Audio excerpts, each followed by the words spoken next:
those are exactly the kind of moves which are really difficult for humans to find in freestyle chess. Suddenly just pushing the A pawn or maybe the H pawn forward. Another sensible move would be to go knight E6 here. Actually, Magnus played knight E6 and knight E5. It feels like a dance of the knights here, Peter. Yeah, it's a tango. And yeah, knight e5 was clear. Yeah, it was obvious that Ding is trying to get knight e5 and then eventually d2, d4 in. If he gets that, then we would be calling actually a wonderful strategy. Yeah, our concern is that White isn't able to establish that control. However, talking about this, how does now Black stop this? I'm a little bit struggling to find a convincing way. First of all, let's just highlight that Black's queen cannot really move from d8, for example, out to b6 or a5, because there will be knight takes d7 check. Yeah, so Black's queen has to guard that pawn. It's kind of intriguing. The move knight e6, allowing knight e5. Clearly, Magnus had to foresee something, yeah, because it was obvious that White wants to play knight e5. And is there... G5 was played. Wow, G5, immediately targeting, yeah, immediately breaking the construction. That makes perfect sense. The vulnerable f4 pawn is attacked, and how do we protect this? Maybe we shouldn't be protecting, because I don't see a good way. I don't want to play a move like queen f1. That's way too passive. Maybe it's fine, but intuitively it does not come to me as a natural one. And I think we've got to move in after g5 instead of protecting the f4 pawn. Ding Liren on the offense, he strikes on that d6 knight, pushing his own pawn forward. And the point is that with the move g6, it has its own set of drawbacks. The f5 pawn is undefended once the knight moves away from that defense. So this is getting wild from the very beginning. Magnus captures on f4, saying if you take the knight on d6, he would have picked up the knight on e3. Ding recapturing. Let's just show that with the arrows. The e5 knight is hanging, the e3 knight is hanging. So g takes f4, played by Ding, makes a lot of sense. And now again the question is, will Magnus move the knight, or will he continue to be on the offense with perhaps knight takes pawn? Because that e5 knight is also hanging in the position after that. Yeah, there's so much intrigue here. Yeah, so much move per move calculation is required. And look at Ding, showing a lot of confidence here. Yeah, he is not fooled by the fact that he has lost 4 games. I think he is very determined to turn the tables, and this extra game against Magnus, yeah, if he beats Magnus, then probably he gets so much energy and he can forget about everything that happened yesterday. That would be big for Ding. That is exactly what I think he needs right now, is a big confidence boost, and Magnus there reaching out. He goes for it, Peter.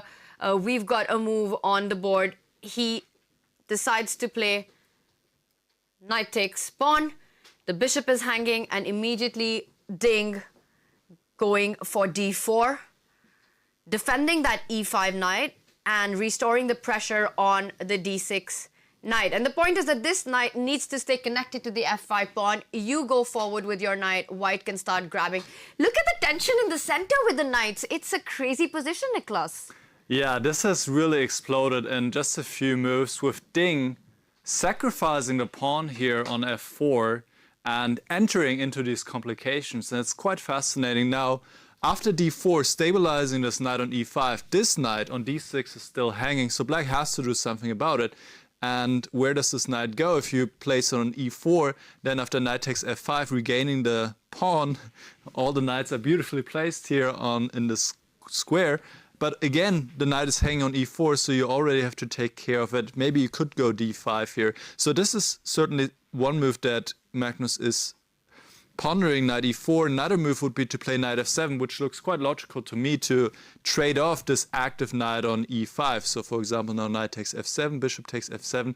And also here it seems that White can take on f5, not fearing a potential pin on the b1 h7 diagonal, but I would be quite scared with both colors here, because if a bishop is landing on these diagonals, it would exert quite a lot of pressure. And the king, it doesn't feel right now, with the rook also stuck in the corner. Quite some problems to solve, and this game could really heat up in just a couple of moves, Peter.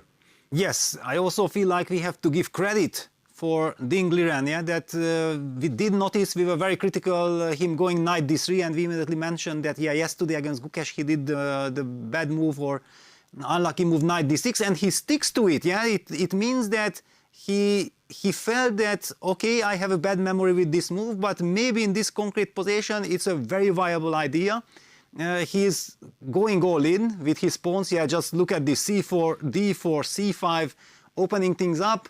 Now it's really up to Magnus to show his incredible mastery to slow white's aggression down, because on the other hand, we have seen it already, sometimes if white overextends in the center, then black will have excellent counter chances. Yeah, this the diagonals that Nicholas highlighted, yeah, that the pawn on f4 is gone, so eventually if that bishop reaches this diagonal, not necessarily via h3, bishop h2, there are different routes. The same applies for black. After knight f7, for example, takes, then knight takes f5, bishop g6. Let me just, because this is such an intriguing position, let's just get this on our boards to understand what we are talking about. So after move bishop g6, luckily for white, he has the move e4, and it seems to work very nicely, because black's knight on f4 will be a target. White will get queen d2 tempo, develop the bishop also with the tempo. It looks like it could backfire, and not only this h7 b1 diagonal is weak, look at that diagonal h2 b8, eyeing that king. If there comes a check, it could be game over. So much to think, and Magnus is taking his time. He's under 15 minutes. Wow, what a start for Ding. Point really well taken, that for Ding Liren, it looks like he's the one who's pushing here with the control over the center. He sacrifices a pawn first, but gets so much piece activity. And if Magnus is not able to comfortably jump with his own knight forward into Ding's territory and has to retreat in the line that you showed, that could be big trouble given this construction of the central pawns eventually for Ding moving forward with the move knight takes pawn and e4 after that. Magnus slowing down, almost a 4-minute think by him. It just goes on to show that actually this position is very tricky for him, and perhaps he's feeling that exact pressure, because it's not a pleasant choice to make if you have to go knight f7 and you still feel that your position is landing up into that mess that we pointed out with the lines. Yes, it's kind of scary, and I might also feel like he's already regretting his choice for going into these adventures, yeah, because it was him inviting white to go knight e5, and I'm going to challenge it with g5, I'm going to break your construction. And Ding had a very fine judgment that, okay, you are the one who first captured my pawn on f4, but I'm occupying the center, I'm kicking that knight away from d6, the f5 pawn going to fall, and Magnus Carlsen is in for a very uncharacteristic long thing. Yeah, we know Magnus likes to control the clock, he likes to put the pressure on his opponent. Now the pressure is on him. And let's get chat predictions in at this moment. In this historic match in some ways between these two players meeting each other, facing each other over the board for the first time. Given this explosive position, it's what we've come to expect of freestyle chess. Who is a favorite, according to you, to win this game between Ding Liren and Magnus Carlsen? Who are you rooting for? Tell us in a chat. As Magnus takes a think in this extremely difficult position, but we know just how difficult a player he is to beat, no matter how challenging it might be on the board. Let's zoom out for a moment, because there are a lot of interesting outcomes from the opening that we're noticing, and we bring up our bird's eye view. The one position that catches my attention is second from left there, Fabiano Caruana playing with the white pieces, the world number 2 against Gukesh, who had a fantastic start on day 1, is currently on 3 out of 4, is currently in the second position on the leaderboard. And we see that he's managed to gain control over the center, c4, e4, f4, the pawns looking good, more space advantage. He's also managed to unjumble up his rooks. If we remember the starting position, there was a rook on a1, a king on b1, a rook on c1. He's managed to go long castle somehow, bring that rook to c2. The more I look at this position, I think Fabi should be happy with the start, Peter. Yeah, looks fantastic. Now that I see it on the big screen, it looks even better. Yeah, it's clear. Yeah, white has castled long. Also, white has this typical grip in the center. This is like a Maroczy bind. White is having ideas like knight e3. The bishops are beautifully placed. I'm not exactly seeing where black is going to place his king. Yes, it's possible to castle short. Yeah, for example, now by moving the rook to f8 and the king to g8, but the f-pawn is missing. Yeah, white has some possibilities to start some kingside storm, and I don't yet see the direct counterplay. Yeah, white is coming with knight f3 first. Well, knight f3, that's a very deep move. Why isn't the e4 pawn hanging? Because some tricks. I'm a little bit, but yeah, I guess some rook e1, bishop f5, g4. That's kind of a stunning idea. Let me just show. That's kind of my feeling that something like this. I don't know if I should play rook e2 or rook e1. Maybe we should ask Nicholas that what's really happening, why knight f3 was played instead of knight e3. Well, knight f3 was a mistake. It is not approved by the engine, who rather wanted to see a move like knight e3, for example, bring first this knight into the center. And you're absolutely right. This is quite a pleasant position. And I would like to just take a brief moment to understand, why is this rook on c2? Maybe our viewers are wondering that as well. Why is this rook on c2? If we go back a few moves, here Fabiano wanted to castle long, but in order to do so, this rook had to move out of the way so the long castle is possible. And this is exactly what happened here. He moved the rook out of the way, and after knight d7, now he could play long castle. Yes, castling is possible in freestyle chess. You just have to make sure all the squares in between are not occupied or under attack. And so he castled, and in this way he organized his rooks. So if we go forward to our current position, now you're wondering, Peter, what about this pawn on f3? And this is certainly something that G.O.A.T is considering right now as well. Black could take this pawn, but there are ideas here on the e-file, rook e2, hitting the knight and the bishop on the e-file, and it can become quite sharp. So if, for example, you defend this knight on e4 by going knight df6, then maybe white can up the pressure with a move like knight g5, again hitting both of these pieces, and it seems already that black might be losing material. But there are other options. Black could either first play knight b6, or also here after rook e2, knight b6 is also a choice. But I think immediately knight b6 is stronger, because the queen cannot come back to c2 as the square is still occupied by the rook. And now if the queen moves, also here the pawn on c4 is under attack by both of these pieces. Maybe now black could actually grab this pawn. And if you can grab this pawn without being punished, then it would be a huge, huge deal. And maybe G.O.A.T is taking over. I'm expecting G.O.A.T to take quite a long think here, because he will definitely be eyeing this pawn. Tanya.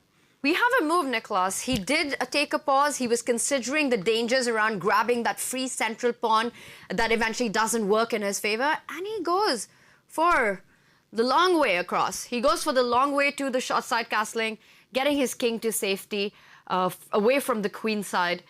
And I like this approach as well, although I do see the bar does not seem to approve of this move. And perhaps that's also because white's pawns are advanced enough to start striking on the king side. I'm imagining a potential f5, a potential g4, g5 pawn storm, and maybe someday that rook from c2 will also slide over to the open g line. That's the dream case scenario for white. What do you make of this decision by G.O.A.T? Well, actually, when the move short castle appeared on our horizon, I was immediately thinking about yesterday, that the most shocking move that we have witnessed yesterday was between G.O.A.T and Magnus Carlsen, when Magnus shocked us with his short castle, and it was exactly against G.O.A.T. So I'm feeling like, did that really had also such an impact on G.O.A.T that, okay, it was so stylish, let me also make a move like this? I'm a little bit skeptical in the sense that I believe that if there is nothing concrete going on, then the next couple of moves will help white. And that's why it was somehow essential that is there a way to take this pawn on e4. But if it would be a classical game, G.O.A.T would have thought for 20 minutes and maybe spot that, yes, with the intermezzo of knight b6, queen b3, I can take. We have been seeing, I had this first question, what happens if black just grabs the pawn on e4, and computer confirmed that that would have been a mistake. Yeah, and in a rapid game, probably G.O.A.T simply believed, yes, Fabi was taking his time before this sacrifice, so I'm not allowed to take. Let me shock him with a move, short castles, but this does not change the character of the position. And I was highlighting right from the beginning that I'm a big fan of white's central control, and I feel that this is quite a risky position for black. Very risky position for black, and the e4 pawn is still hanging. It's still under attack.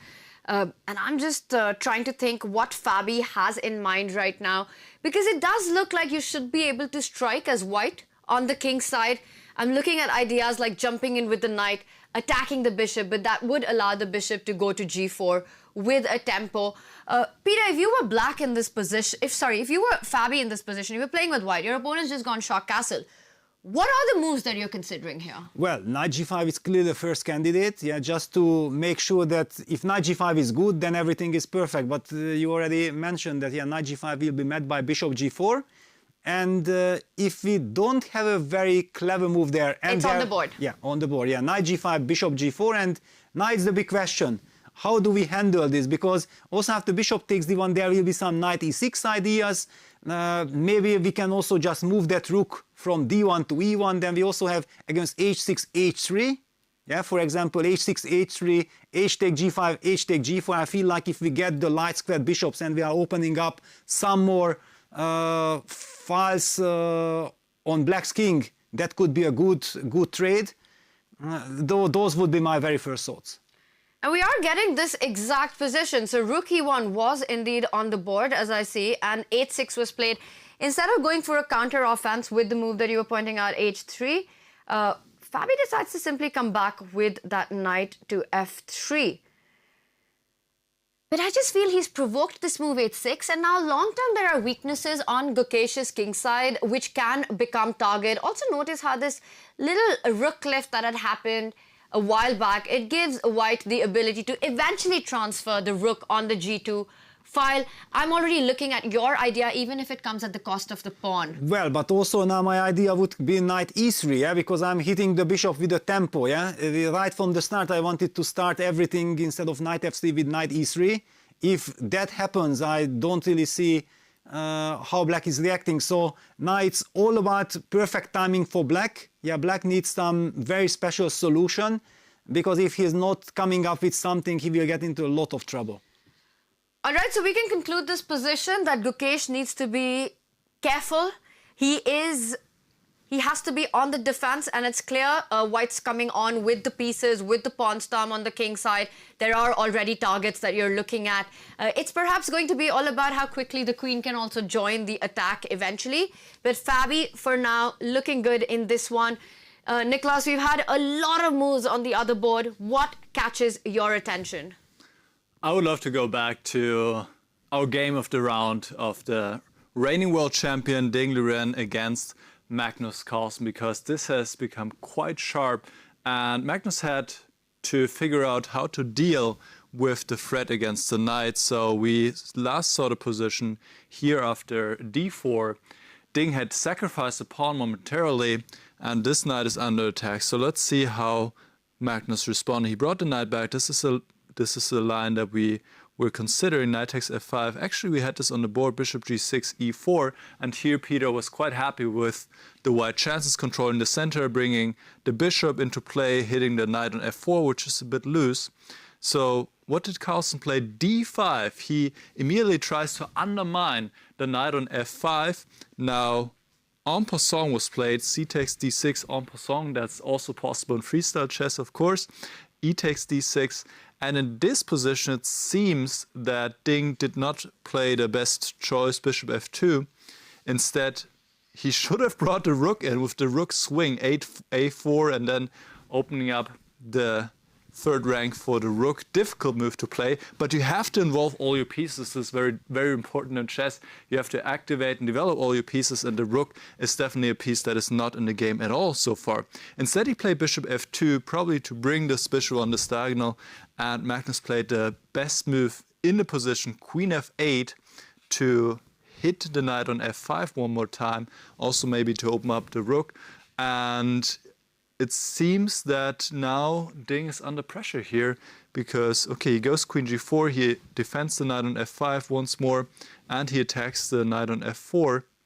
But maybe now black can trade on f5, and if white trades with the queen, we will once again see the shocking long short castle that we've been talking about so many times here. this beautiful move, immediately opening up the rook as well, hitting the pawn on f5, and quite a comfortable endgame for black. So it seems to me that after queen g4, if Carlsen finds the right moves here, he could potentially take over and claim an advantage. Peter. Wow.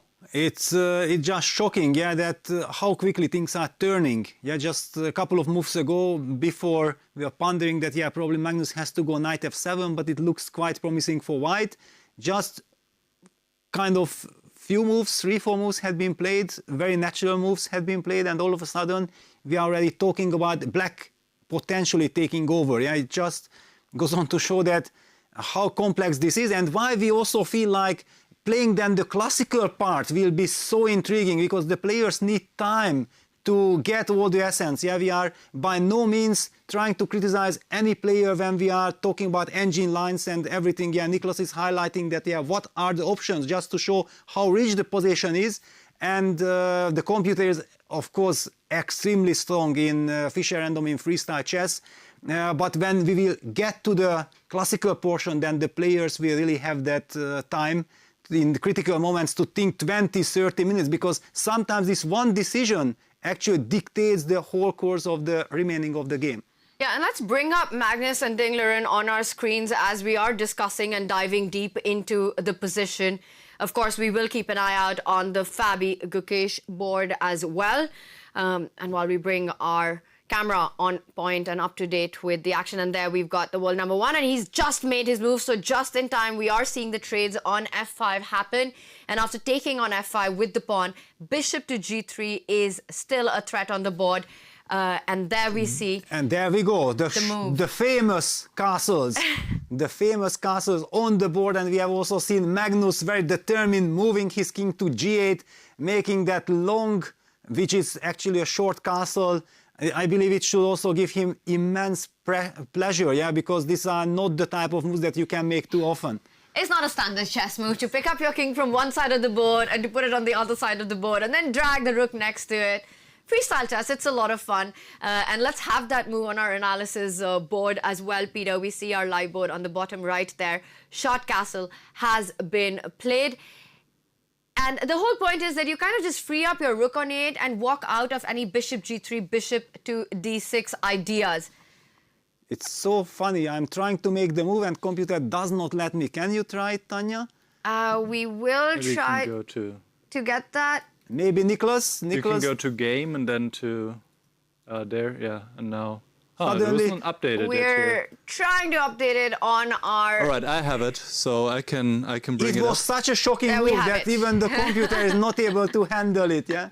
Yeah, so here, let's enjoy this one more time. The king going all the way over, playing short castle. In order to play this, no squares can be occupied in between, as in regular chess as well, and then you end up in the typical short castle position.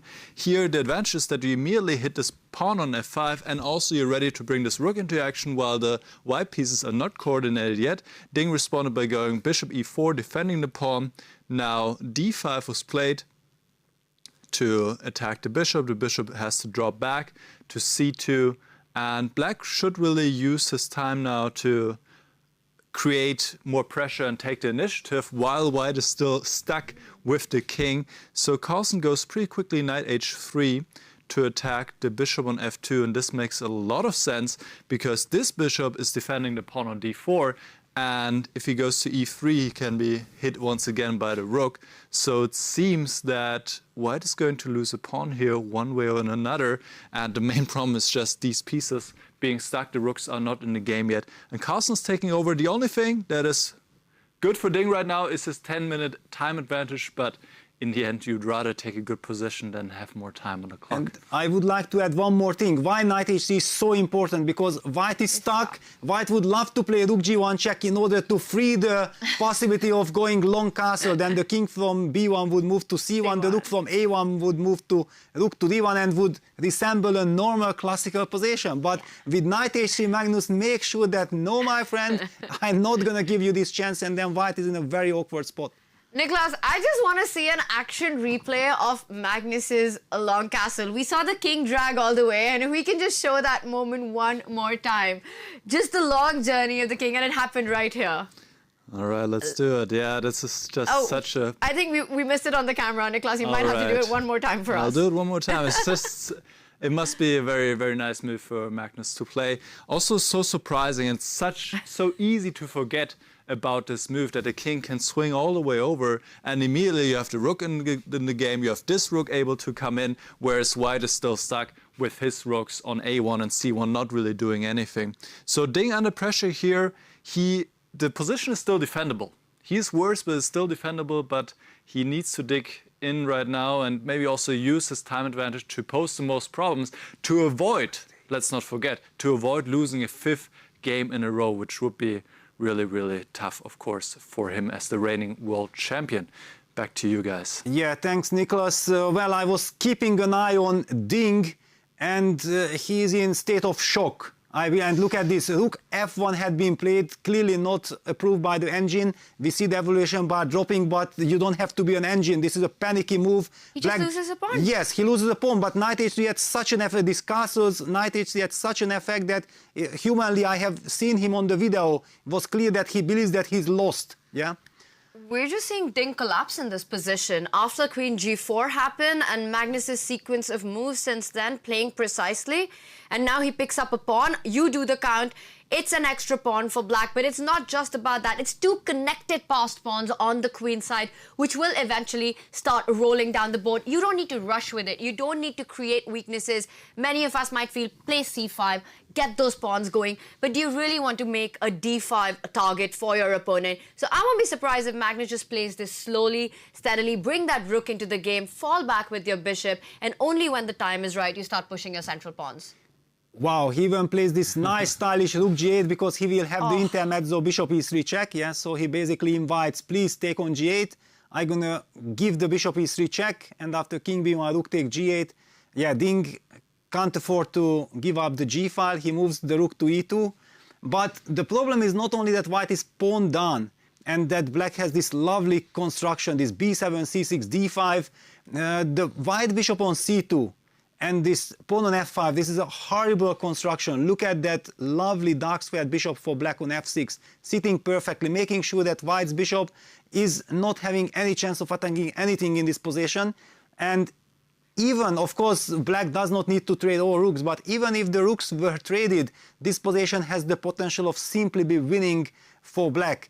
Ding is going rook d1, he's at least trying to double on the e file, but the position looks very bad. And now it's an interesting moment because Magnus will decide if he wants to go for that double rook trade or not. He decides to avoid it for now. He's coming in with his rook to g4, also with the potential doubling up of the g file. It's the only other open file in the position, eventually infiltrating on the 2nd or the 1st rank. I think for Ding, he knows it that this is an incredibly difficult position to defend. He needs a miracle to save this one.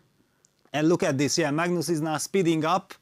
Ding feels like his only chance is to play fast, yeah, because the position is objectively lost. But Magnus shows a lot of confidence, not thinking about how do I convert it. He knows that this is a winning position. Let me just make the most natural moves. The rook entered the 2nd rank.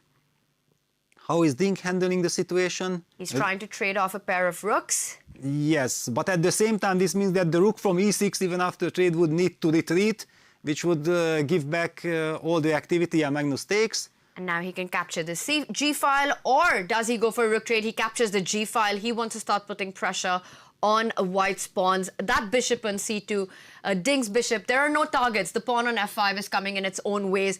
If this bishop could somehow reach e6 at some point, you can imagine counterplay. And look at the way black's pawns, Magnus's pawns, are taking away the mobility of the light squared bishop. Yeah, but look at the clock situation. This is what I was telling, that somehow Ding has to slow down. There is just no need, no reason to rush. Yeah, that's why he missed this long short castle.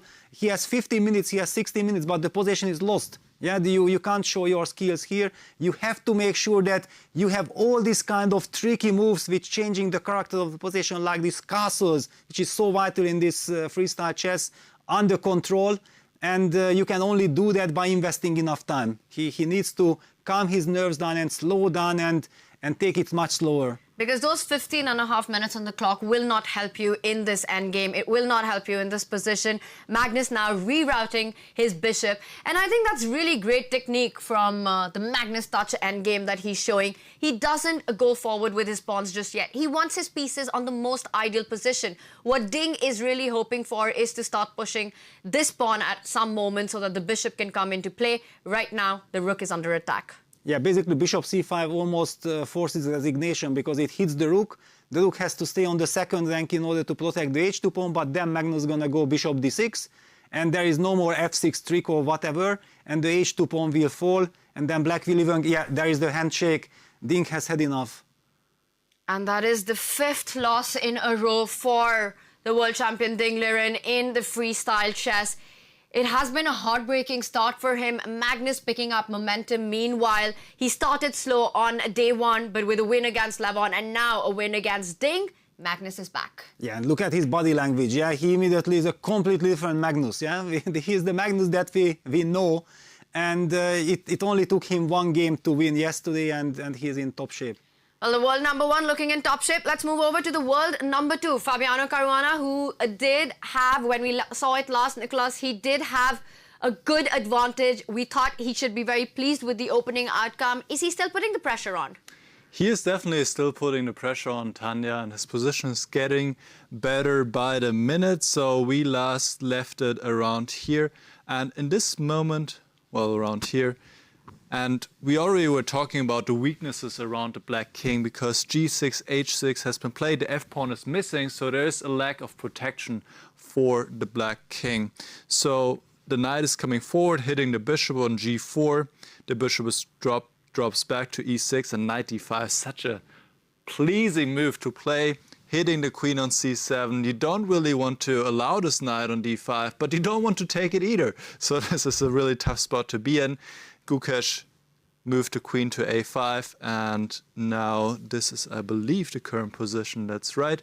So the question is, how can Caruana increase the pressure? He also has to be careful about moves like b5 because, of course, black would love to open up the b file against the white king. This is a position with opposite castles, you could say, even though it resulted from a freestyle position.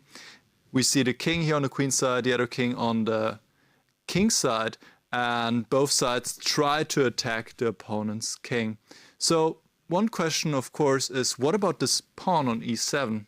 Can we maybe take this pawn? And this is certainly something that Caruana is considering. And it is possible. You could take this pawn. I'm not sure what Gukesh has in mind here as a response. Bishop g4 is a suggestion by the engine, but honestly, it doesn't look that convincing. Maybe he wants to go b5. Still, just try to open up somehow the b file, somehow get something going.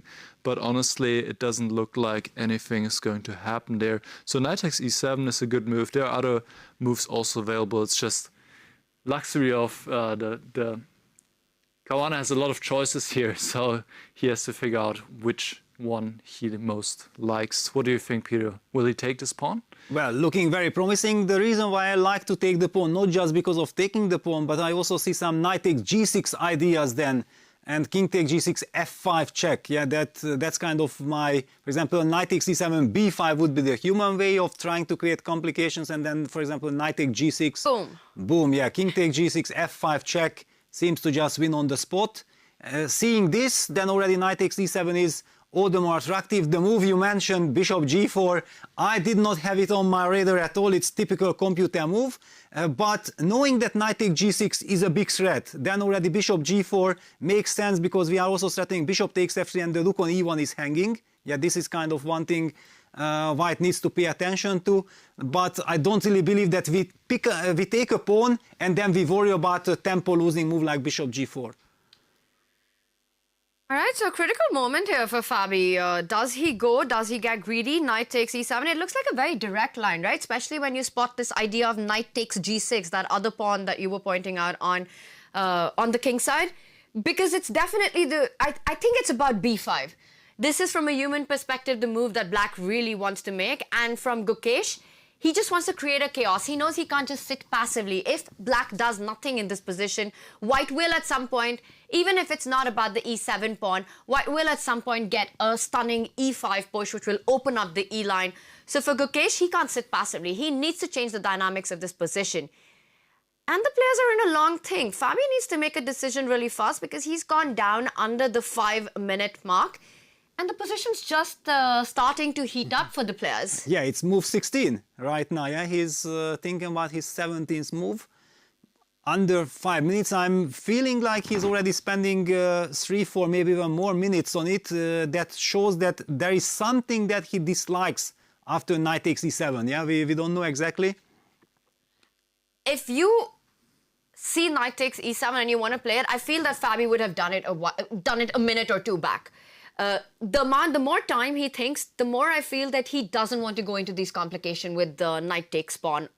He's reaching out, or not. I thought he was about to make a move there, but Fabi, he's getting close to a time scramble right now. Yeah, he's showing some signs of nervousness. Yeah, he feels that his position should be very good, but at the same time, he most probably is also worried that if I get greedy and take that pawn on e7 and it backfires, it gives black enough chance of creating counterplay, I will regret it. So, yeah, all eyes on Fabi. He needs to make a move. He's down to 3 minutes, 36 seconds. And also, the more Fabi thinks, the more confidence Gukesh gets. He's getting that extra time to delve deeper into the position.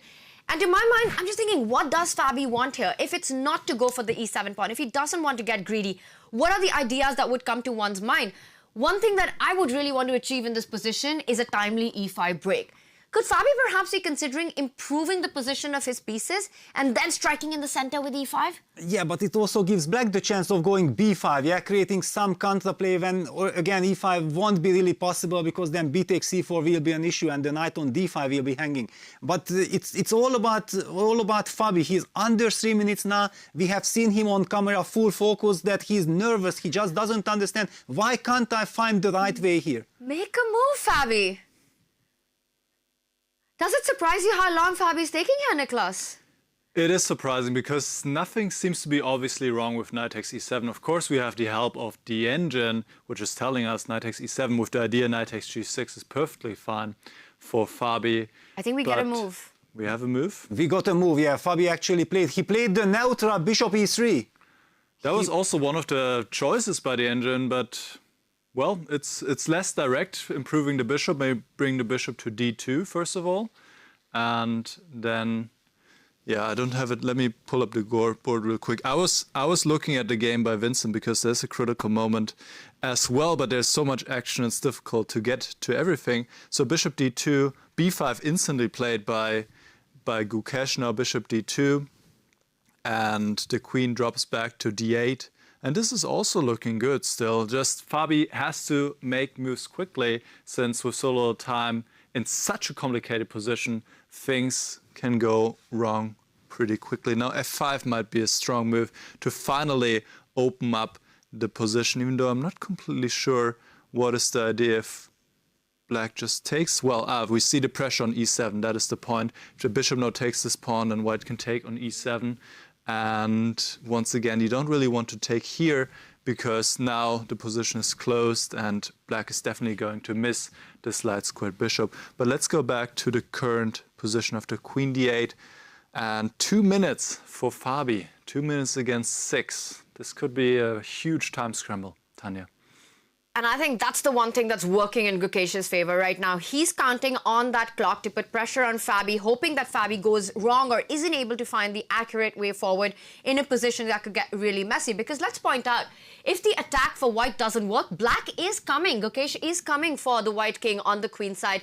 We see the move queen to e3 sidestepping, any pins along the diagonal, any threats once black was to capture on c4. And as you're pointing out, Peter, setting itself up with the bishop, eyeing that 8-6 pawn now. Yeah, wow. First, when I saw the move queen e3, I thought like, wow, what? What's the point? And then I immediately noticed, yeah, Fabi is plotting something. Yeah, this f4, f5, and the battery. The reason why it's so easy to forget that the h6 pawn can be vulnerable, that white's bishop just a couple of moves ago when we discussed in details the position was still on G1. Yeah, so this bishop e3, bishop d2, queen e3, kind of very deep regrouping by Fabiano. Did G.O.A.T already react to it? Yes. Bishop g7, protecting the pawn. Yeah, that was a nice way of protecting and putting the pressure on Fabiano once again. Then, okay, you had your idea. What's in store next? And with this last move of G.O.A.T, it almost feels like that was a one-move trap that Fabi set up, because G.O.A.T would like his bishop on g7. He anyway would want to place it there, defending that h6 pawn. It's a better square for his bishop, and now once again the ball is in Fabi's court. He's under a minute and a half to try and continue the attack. And it's so many choices. You're thinking about pawn pushes in the center, f5 comes to mind, knight to h4, putting pressure on g6, the h-pawn moving forward comes to mind. But with just a minute on the clock, that's big pressure on Fabi to decide. Yeah, I think that objectively speaking, I mean objectively, practically speaking, this is already a very double-edged position. This moment of white clearly being in control, now we can forget about the evaluation bar already, still showing that white is better. Fabiano is under a minute. Yeah, there is no objective evaluation anymore. You rely on your instincts, on your reflexes, yeah, that how you feel, how natural your moves are coming, and he still needs to make up, and knight h4 on the board. I like it, Peter. Yes. Because this is an idea you pointed out when knight takes pawn g6 was hanging, and you put the knight on the edge of the board with that same tactical concept. Knight into pawn is a big threat that G.O.A.T needs to be careful about right now. Yes, knight h4, practically speaking, had to be played. It will also now force G.O.A.T to take quite some time, because you can't really play against your opponent's clock when your king is under attack. Yeah? How do you defend this pawn on g6? Do you go bishop f7, for example? Yeah, sidestepping any of these f4, f5 breaks, making sure that you step out of knight takes g6. It's kind of a natural move. I'm most probably expecting the move bishop f7. Also, it gives eventually us the chance of going e7, e6 next, asking that, challenging that knight on d5, please get traded. It is a big moment for G.O.A.T, who's on the defense. The good news is that he's got those extra minutes that you need to think and calculate right now. There is fire on the board on the king side. Look at all of White's army. The knight on d5, the bishop and the queen lined up, the rook in the center, the knight on h4. Black's king definitely feeling the heat, and it will explode once one of the pawns, it might be e4, might be f4, might even be the g-pawn moving forward. It will explode once there's a pawn break in the position, Niklas.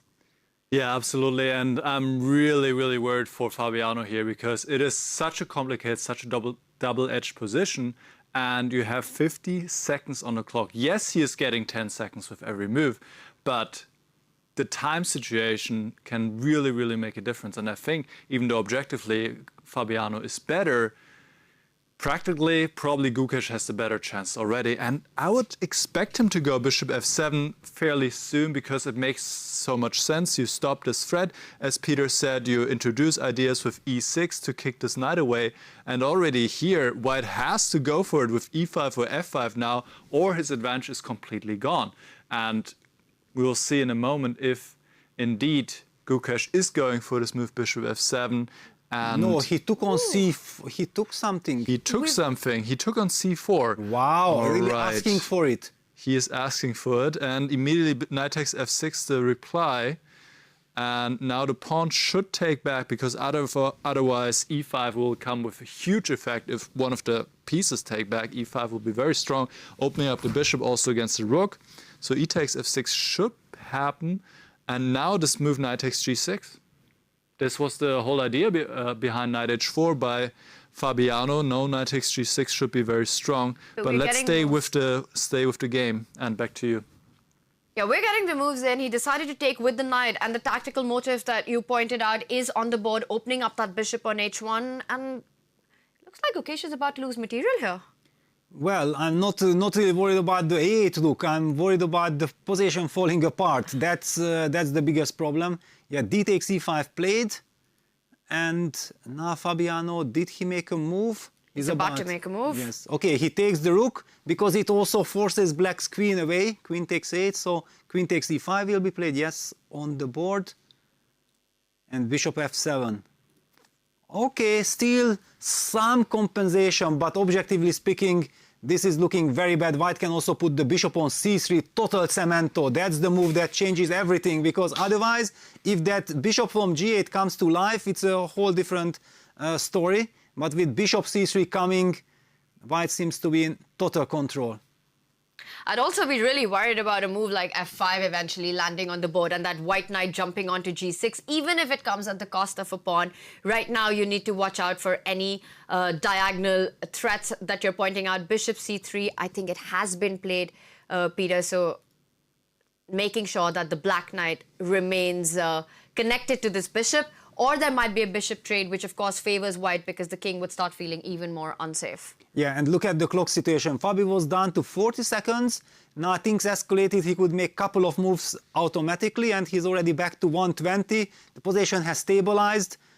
Gukesh has played queen to c6.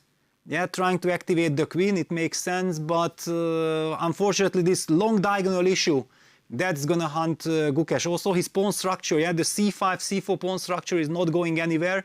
Imagine that pawn, instead of being on c4, would be on b5. There would be b5, b4 ideas kicking that bishop away. It's also not possible. f5 on the board, I think.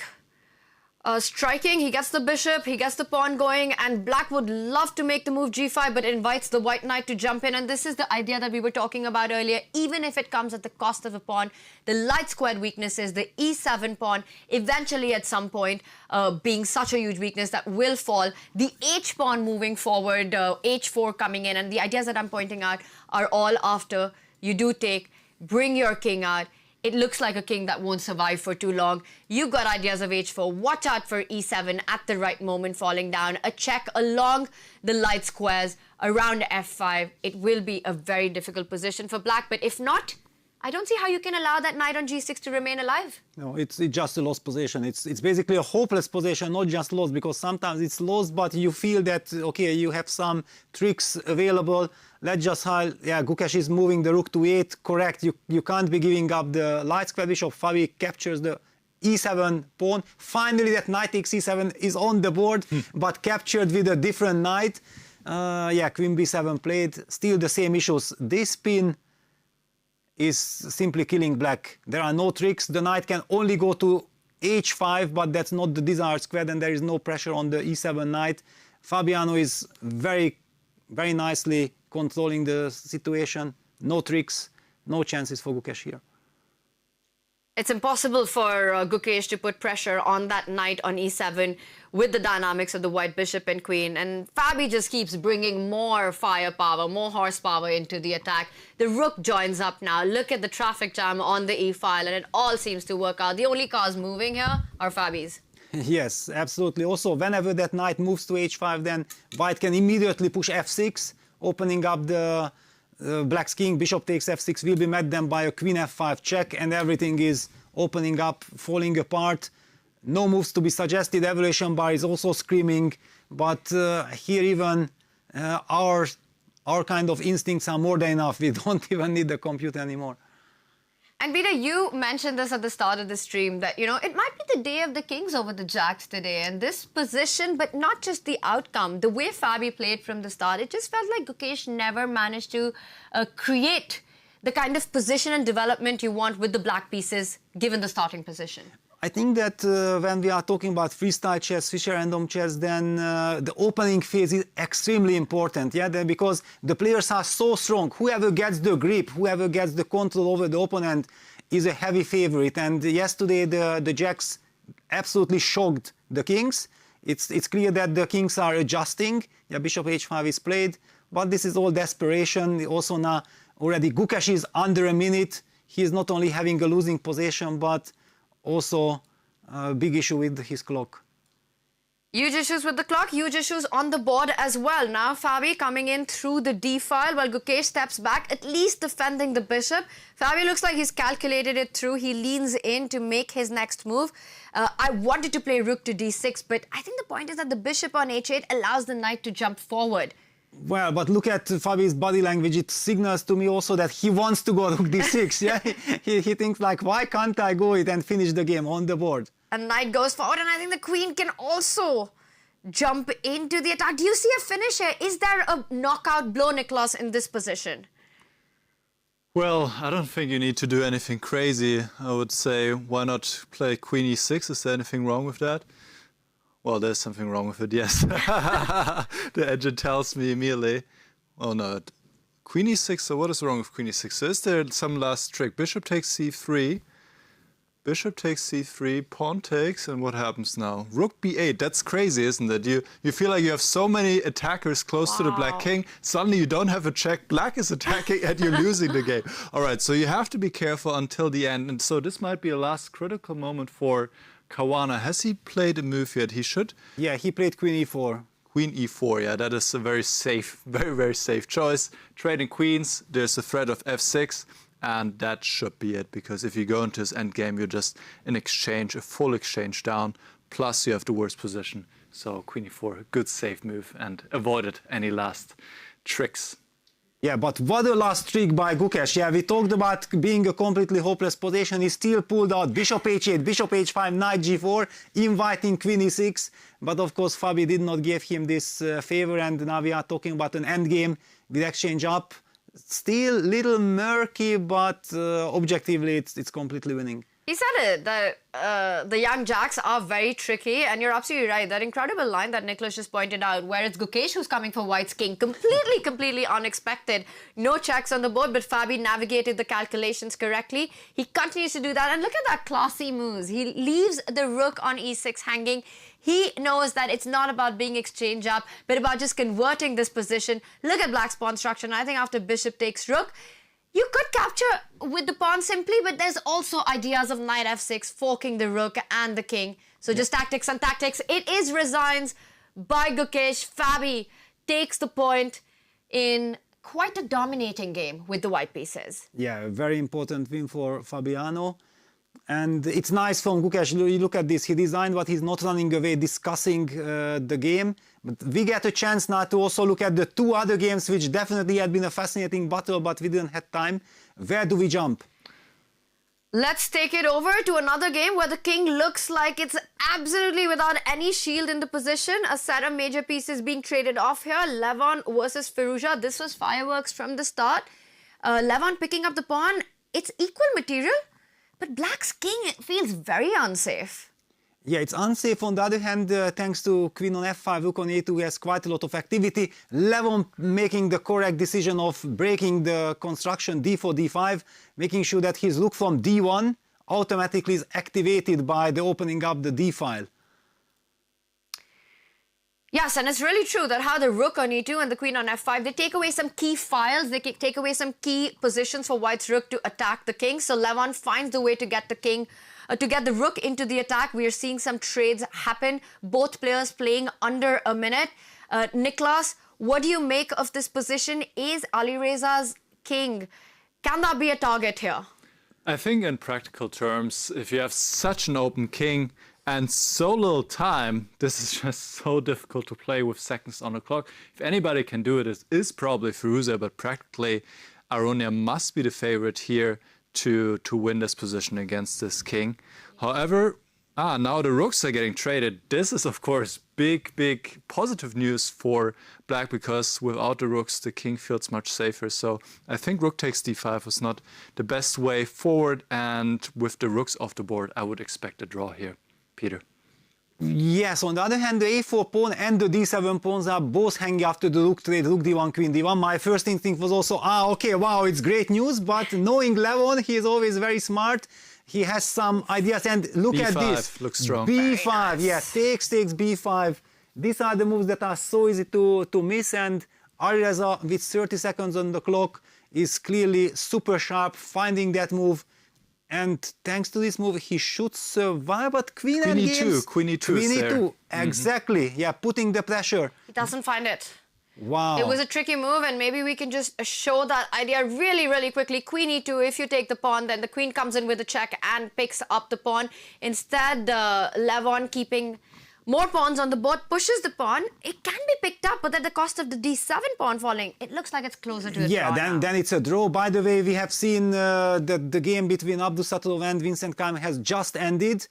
Probably it was a draw. Vincent was pressing and he was shaking his head. He was definitely not happy that Abdusattorov, and there is the handshake there is nothing to play for. What a missed opportunity, this queen e2, this queen endgame. I wanted to highlight, I have done so much commentary, and Magnus was always the one who was making the most out of these queen endgames, yeah? With queen e2, asking question, because c takes b5 is a big threat, and after b takes c4, queen takes c4 is a check, and the pawn on a4 is falling. So black probably has to rely on the very fast counterplay with the d pawn, and of course the queen endgames are crazy, but white should have winning chances. Oh, quite a big miss, and it comes down to having those seconds on the clock as well. And queen e2 is an easy move to miss for the players, and instead we saw a repetition on point there, which concludes our first round of the day. 2 decisive games, 2 draws. Magnus versus Ding was a topsy-turvy fight where we really felt that Ding got the better out of the opening, but then a few inaccuracies, and you just can't afford that against a player like Magnus Carlsen. Magnus was so precise in converting that one. Meanwhile, Fabi versus G.O.A.T felt one-sided from the very start. Fabi getting the opening advantage and never really letting go of that. G.O.A.T putting up the tricks to defend his own king, but Fabi super sharp and managed to convert it without too much difficulty. There was one game, Niklas, that we did not get to see. It was Nordebek versus Vincent. It ended in a draw. What did we miss there? Yeah, there was a very exciting moment, actually, a very critical moment where Vincent could have achieved a huge advantage. So let me just take you there for a moment. So it was somewhere, we were so occupied with the other games that we couldn't really get to it. So in this position, Vincent with the black pieces had a really nice tactical shot, and he invested a lot of time. I'm sure he saw the move, but it was something that he didn't like about it. It was the move bishop takes b2. So instead of protecting your knight on f4, you play a counterattack hitting the rook on c1. So first you might ask, well, what happens if white just takes this bishop? And then we see the idea behind it. Black takes the pawn on d3 with check, collects the rook on c1, and here black has a rook and 2 pawns against the 2 minor pieces, but there's another problem. This bishop after b6 will probably be trapped. King c7, king b7 is next, and maybe difficult to stop, and black is completely winning here.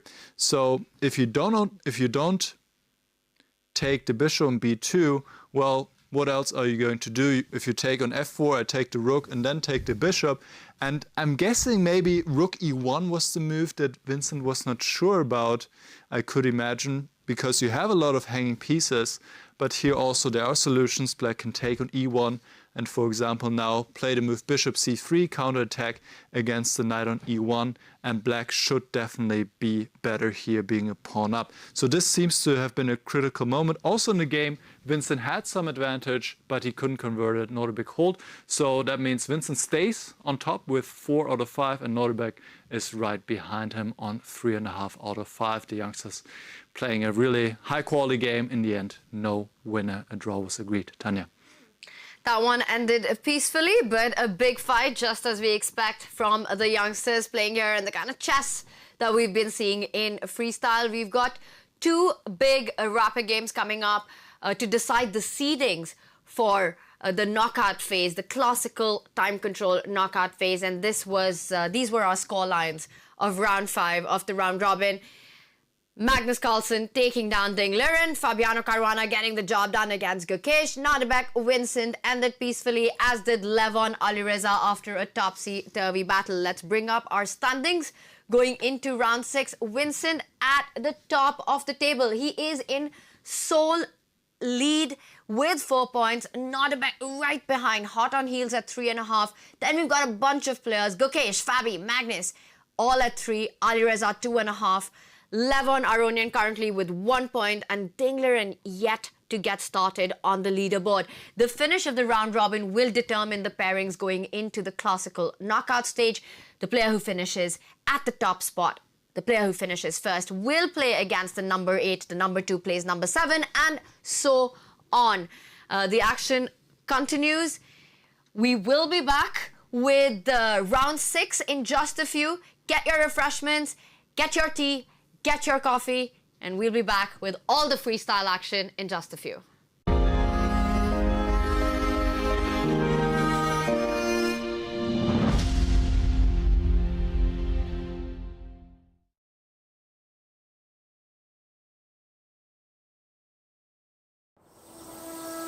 8 days, 8 players, and 1 event.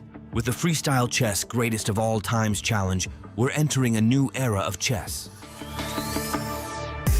Located in one of the most exclusive locations in the world, the private nature luxury resort Weissenhaus in Germany. For this event, no costs and no efforts were spared. But what exactly is the main reason for this event? This format is completely new. This is classic long-time chess for freestyle chess, and so we want to begin a new era of chess. And we are looking forward what will happen in the next days here, and then also probably we can make a tour or something like this. Many tournaments that have many more players goes longer and so on, but it is maybe the most exclusive because we are putting everything on the maximum quality. It should be the best product that we can have, and we are mainly doing this as an internet broadcast, next year maybe as a television broadcast, and on site we have a very limited amount of people who can see it and media and so on, so it's basically made for being broadcasted and distributed. It's the first day of the tournament. The matchups were drawn the evening before, determining who plays against whom. The freestyle chess tournament regulations are according the chess 960 rules. Even if the starting position are randomly set up, there are starting position requirements and castling rules. Also, Magnus Carlsen himself has contributed a new and innovative idea to this tournament.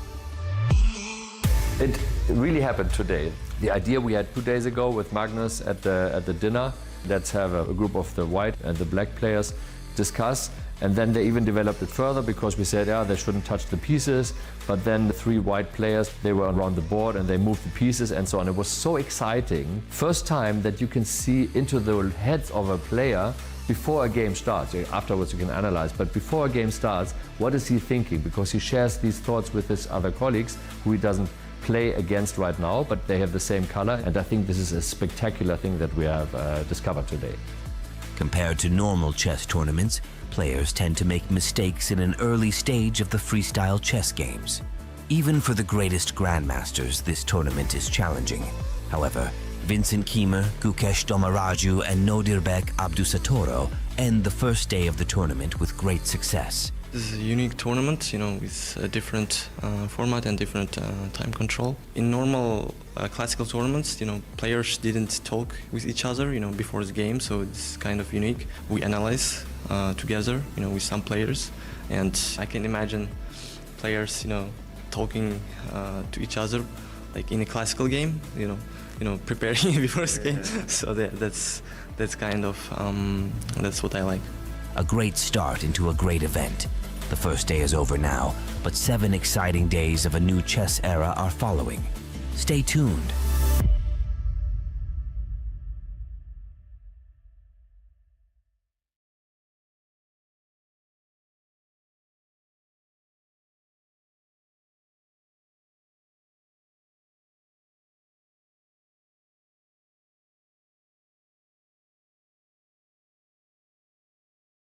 The world of chess in a completely new light. We call it freestyle chess, played according to the rules of chess 960. Random 960 ensures surprising games from the very first move.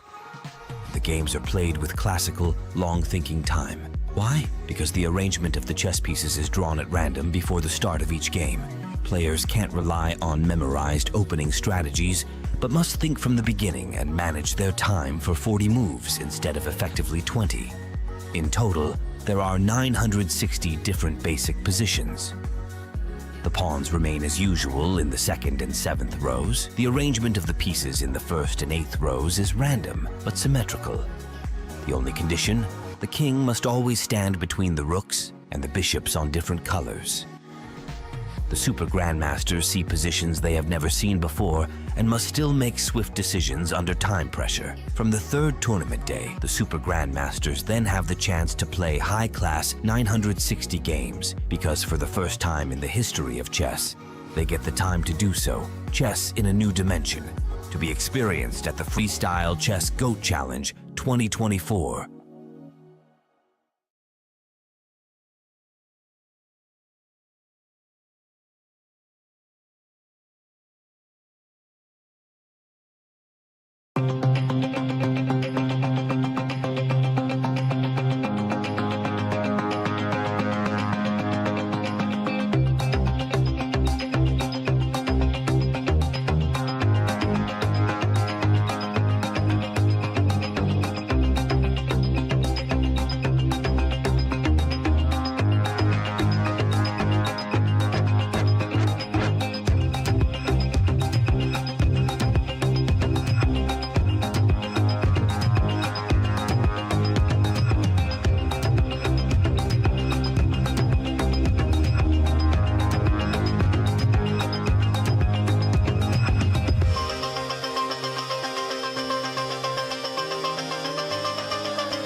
Welcome back, everyone, as we go into round 6 of the Freestyle Chess Go Challenge. This is the round robin where each player plays the other once to determine the seedings, the player seedings, the player rankings going into the classical time control knockout of the Freestyle Go Challenge. We've had quite the start of the day. Magnus Carlsen took down the world champion, the reigning world champion, Ding Liren. And we're going to just in a few moments be revealing our next position. We see that the arena is ready. Let's head over and get into the action. So we now have 7 jokers. We haven't found one yet. Is today the day? We will find out.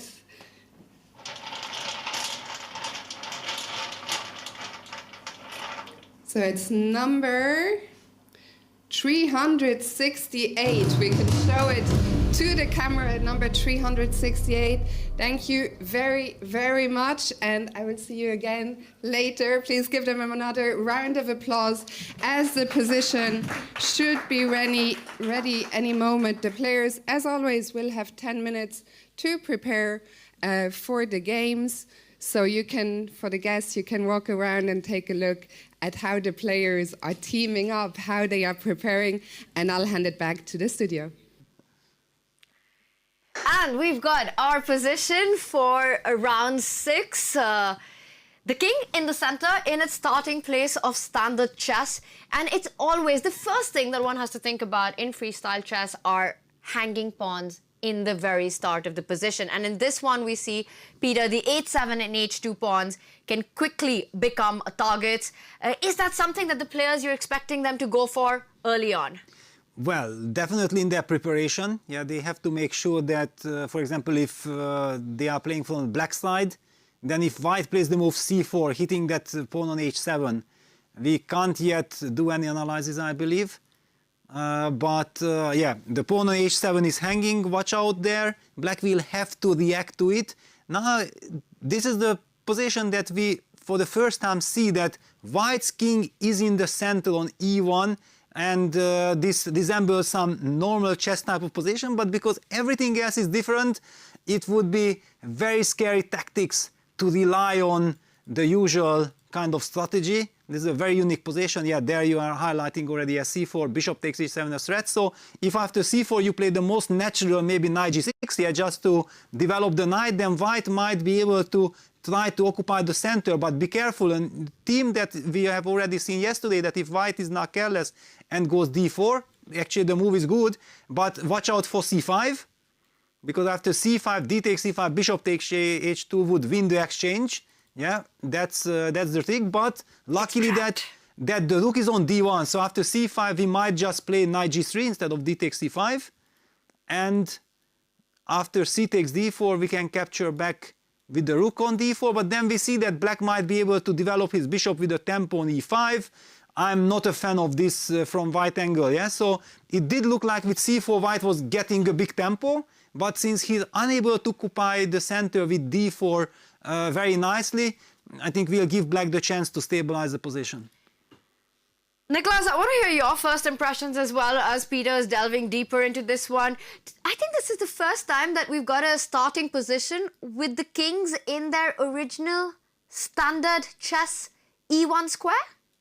I believe so as well, and the king feels quite out of place. In other positions, starting positions that we saw, the king was already tucked away safely, more or less safely, on the king on the queen side. Now you have it in the center, so you really have to be careful about not allowing the opponent to open up the center and attack your king head on. And, well, also the first move that came to my mind is, of course, the move c4 to open up the bishop, immediately creating an attack. And I was also wondering what happens if maybe black just copies white and says, all right, you play c4, I play c5. If you take, then I take, I just copy you. But maybe now after bishop takes g8, I take back because I have some time to take here on h2. I think this is also maybe a line that the players will consider if they can just copy. Or alternatively, if we go, oh no, I pressed the wrong button, I think. Yeah. So now I've lost the position, I have to refresh. So back to you for now. So after c4, knight g6, the question is if white can continue in any powerful manner.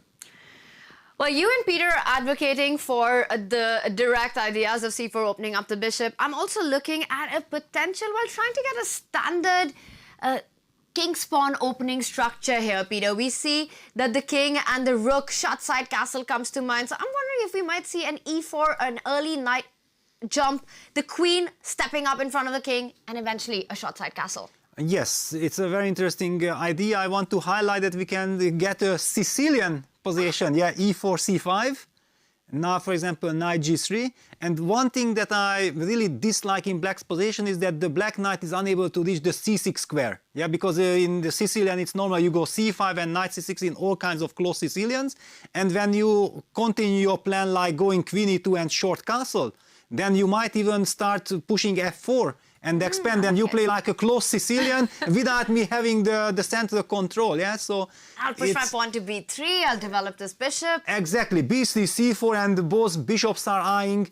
Black has to be careful, so I don't really believe that it's a clever strategy to play this e4, c5. Let's just forget about the Sicilian. This is not a real Sicilian after all. And if we have this in mind, then e4 is very much a move. Yeah, I'm predicting e4, at least in one game. Yes, because e4, queen e2, short castle. Otherwise, there is this very awkward situation with the queen on f1. By the way, black is facing similar issues, yeah, with the queen on f8. So if it's white very quickly able to get a quick castling and ready to open up. Look at this rook on d1, ready to break with d4 against e4, e5 structures, yeah? I think it's a very scary position for black. e4 might be the best way. I'm thinking that is b6 a move, just trying to win a tempo, and after queen e2 maybe d5 to challenge like this. Is this a way? It's a possibility at least, because also white is not able to jump with the knight to c3. Yeah, and that's important. I want to just point out, I wish this was a black queen so that my rook would have opened up and attacked it, but now actually black can just trade off the rooks and white would be very unhappy with that. So it might be the response to the move e4, and there we see on our screen the board where in just a few seconds Ali Reza and Vincent will take their seats. We're predicting c4, we're predicting e4. Tell us in chat what you think about the starting position and what would be your first move in the freestyle chess GOAT challenge position for round 6. There we've got our pairings. Let's just go through them one more time. It's Gukesh versus Nodebek, a fight between the generations, a clash that has a lot of history, Peter. Yes, of course, everywhere. Yeah, everywhere. Yeah, Gukesh, Abdusatulov, Levon Aronyan, Ding Liren, Magnus Carlsen, Fabiano, Alireza Firuza, Vincent, no matter where we are looking, these are prestige duels. Yes, but I just want to point out that when you've got Gukesh versus Nodebek, I think the first thing that comes to everyone's mind is the 2022 Chess Olympiad, the India versus Uzbekistan, which pretty much was the game that decided the medals, a heartbreaking moment for Indian fans. So it's always been a rivalry that I'm sure we'll see for many years coming. Yeah, that's for sure. I mean, both these players are extraordinary. They have the potential to be top 5 players in the world.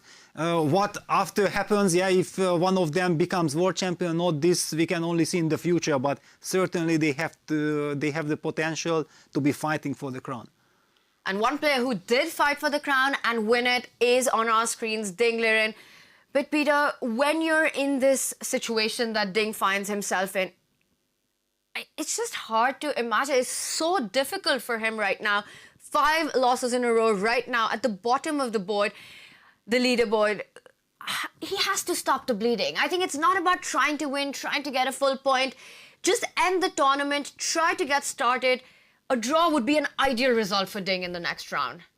Yes, for sure. I mean, something that he can relate to and get power for the knockout stage, yeah, because you just have to at least find some hope, yeah, that, okay, I'm feeling, but I think the first start is to get the time management right, yeah, don't rush, take your time, make sure that after move 5 you have a position according to your liking.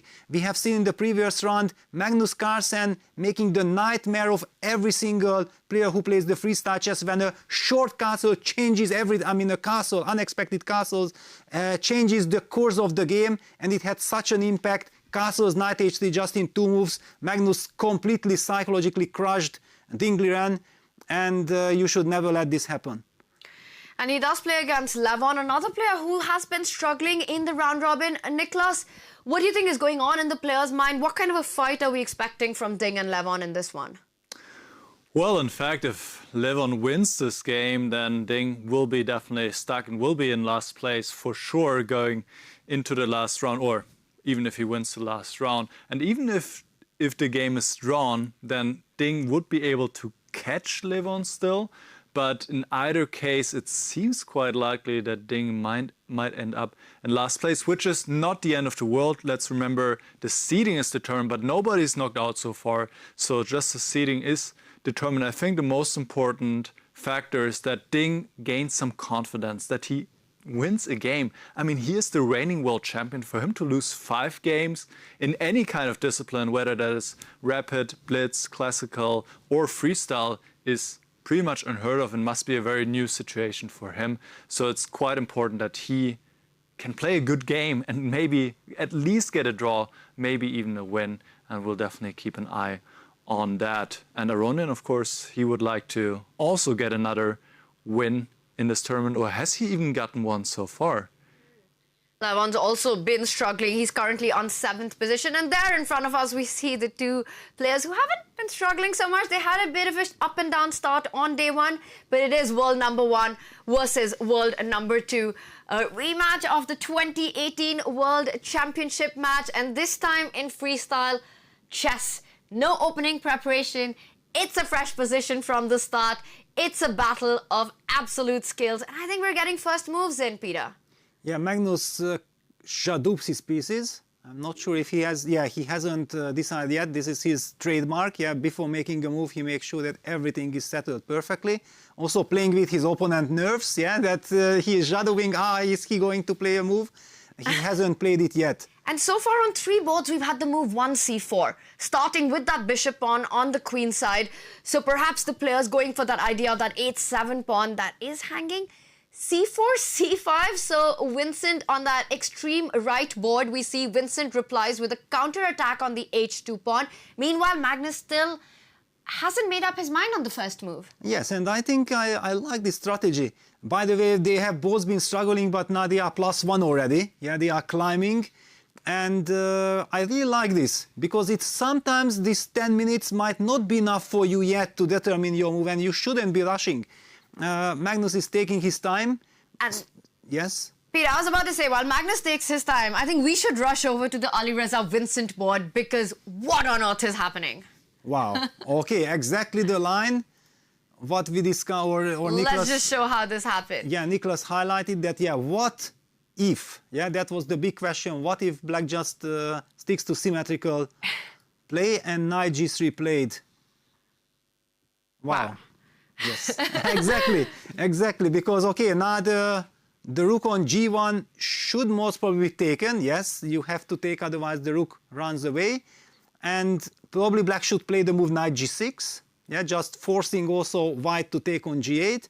And then we get an opposite colored bishop position with symmetrical structure. Clearly, if white will be able to grab the initiative with a very energetic extra move, then white can hope for something. Otherwise, black should be able to neutralize white's pressure. It's been copycat chess by Alireza and Vincent, and now for Vincent, does he go for the symmetrical knight g6? An early opposite color bishop will be arising in it, but the queens are on the board, and the big question, Nicholas, is going to be, can white make the most of this extra tempo? Yeah, that is indeed a question, and if we take a look at the current position here, as you pointed out, knight g6 would also force white's hand, as now the rook is threatening to move, so white has to take. And the position is completely symmetrical here. Let me just get there again. The position is completely symmetrical. But white has an extra move. What can white do with it? And this move f3, which the engine suggests, makes a lot of sense, because you're immediately opening up the queen, attacking the pawn on c5. Let's say b6. That also seems very sensible. Protect the pawn and develop the bishop.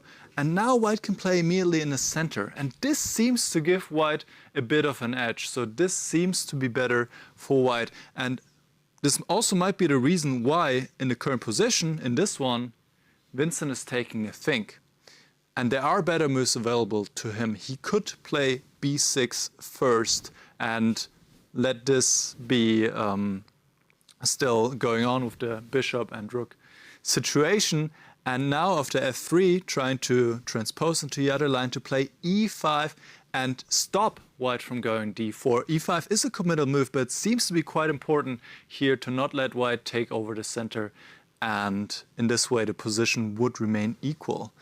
So Vincent, I expect him to think about this for a little bit. Difficult decision. Yes, Peter. I also have this feeling like maybe this is one of the very first games where we see that someone has fallen into opponent's preparation. Because c4, c5, Alireza has definitely expected the move c5. He had analyzed this position, he was focusing on this position, and probably he discovered that this extra tempo can be very crucial. And Vincent, on the other hand, had to take care of so many other aspects from the black side that, and he goes for f6. He plays the move f6 after spending 3 minutes. Kind of very interesting strategy from Alireza, that knowing that, okay, I only have 10 minutes, let me fix my attention on one specific position that might look harmless, so my opponent might even not pay too much attention to, but there is poison in it. Very interesting approach here by Vincent. He pauses, he realizes that playing copycat chess would not have helped him and decides to play f6. This one is going to be fireworks from the start, given this exchange on 8-7 that's happened. White doesn't need to rush with picking up that rook on g8 just yet, because that rook isn't going anywhere. But I think we need to rush to some other openings that I've got my eye on. And if we just pull up our bird's eye view of all the 4 boards, and I want to go over to Levon versus Ding for just a moment, because we were discussing their tournament situation. And look at that approach by Levon. This could win the best design prize. There's a 3 connect on the queen side and a connect 3 in the center of the board. a2, b3, c4, d2, e3, f4. What do you make of this pawn structure? Wow, actually I was really scared that not like white will play a move like bishop h5 and win the game on the spot, but luckily the bishop is on b1, so yeah, white is having a wonderful position but is not threatening to win on the spot yet. But I'm liking white's construction. Also this e3 f4 pawn structure is restricting black's bishop on b8. Yeah, this attracts my attention. Also the knight on g6 is somehow feeling awkwardly placed, but there was this tremendous pressure on the pawn on h7. Let us even go back. By the way, queen f2 had been played. Just to understand what happened here, queen f7 was the answer by Ding. So c4, knight g6, yeah, taking care of that h7 pawn. But white gets energetic with f4, c5, e3, that's how we first get this construction. And after b6, b3, black plays the move f6, perfectly understandable, also blocking white's diagonal, long diagonal bishop. White plays queen f2, black plays queen f7, g4, very energetic. Basically, Levon sensing that after queen f7, clearly black's intention is to castle short. After g4, I have the feeling that black will somehow change his mind, and he breaks in the center with d5. Oof. Yeah, it was a game about pawn chains from the start, and now it's about getting to each other's king. I want to highlight another point of the move g4. We've often spoken about having a knight behind a pawn being much stronger than having the pawn behind the knight. Now when the knight lands on g3, jumping onto f5, h5, it will have more firepower to it. So I really like that approach by Levon to play g4, not only preempting a shot castle eventually by Ding, but also making his development more powerful. Ding rightly recognizing it's the time to strike in the center. Traditional chess wisdom here.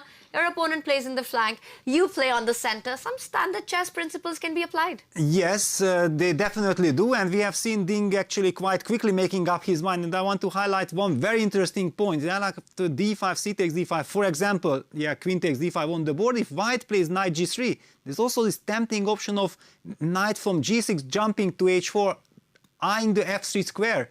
Of course, be careful because white actually has bishop e4 winning material, but even if, let me just put it, it's very funny, that I would love to sacrifice my queen for 2 pieces. Yeah, forget about the evolution, but I want to highlight something. Takes, takes. if the knight on h4 would not be hanging, I believe black would have fantastic compensation on the light squares. But of course the knight is hanging, then we have to design. Just so many intrigues, so many things to pay attention to. You never have any safety. Really nice concept pointed out by you there, that the piece activity often supersedes the material. And we see Levon is in a think now. We are expecting him to develop the knight from h1 to g3, and I think he hasn't yet made a move. While Levon's in a think, Niklas, what do you make of this very dynamic approach by both players early on? Well, quite a bold and a double-edged approach by Levon to go g4 here. He didn't have to play like this. He could have, for example, castled. He could have played knight e2, knight g3. And personally, I think g4 was a little bit too much. Of course, I can also see the engine evaluation. But the problem after g4 is, where do you put your king now? If you castle short, your king side is very much opened up, is quite weakened, and your king will not find safety. But castling queen side seems also a little bit difficult, or rather also there are some weaknesses, as white has played c4 already. So that's why I don't like so much about g4. It is a very aggressive move, but it definitely has its downsides. And after queen takes d5, he played h4, continuing in his style. He really is going for Ding Liren's neck here, going for his throat.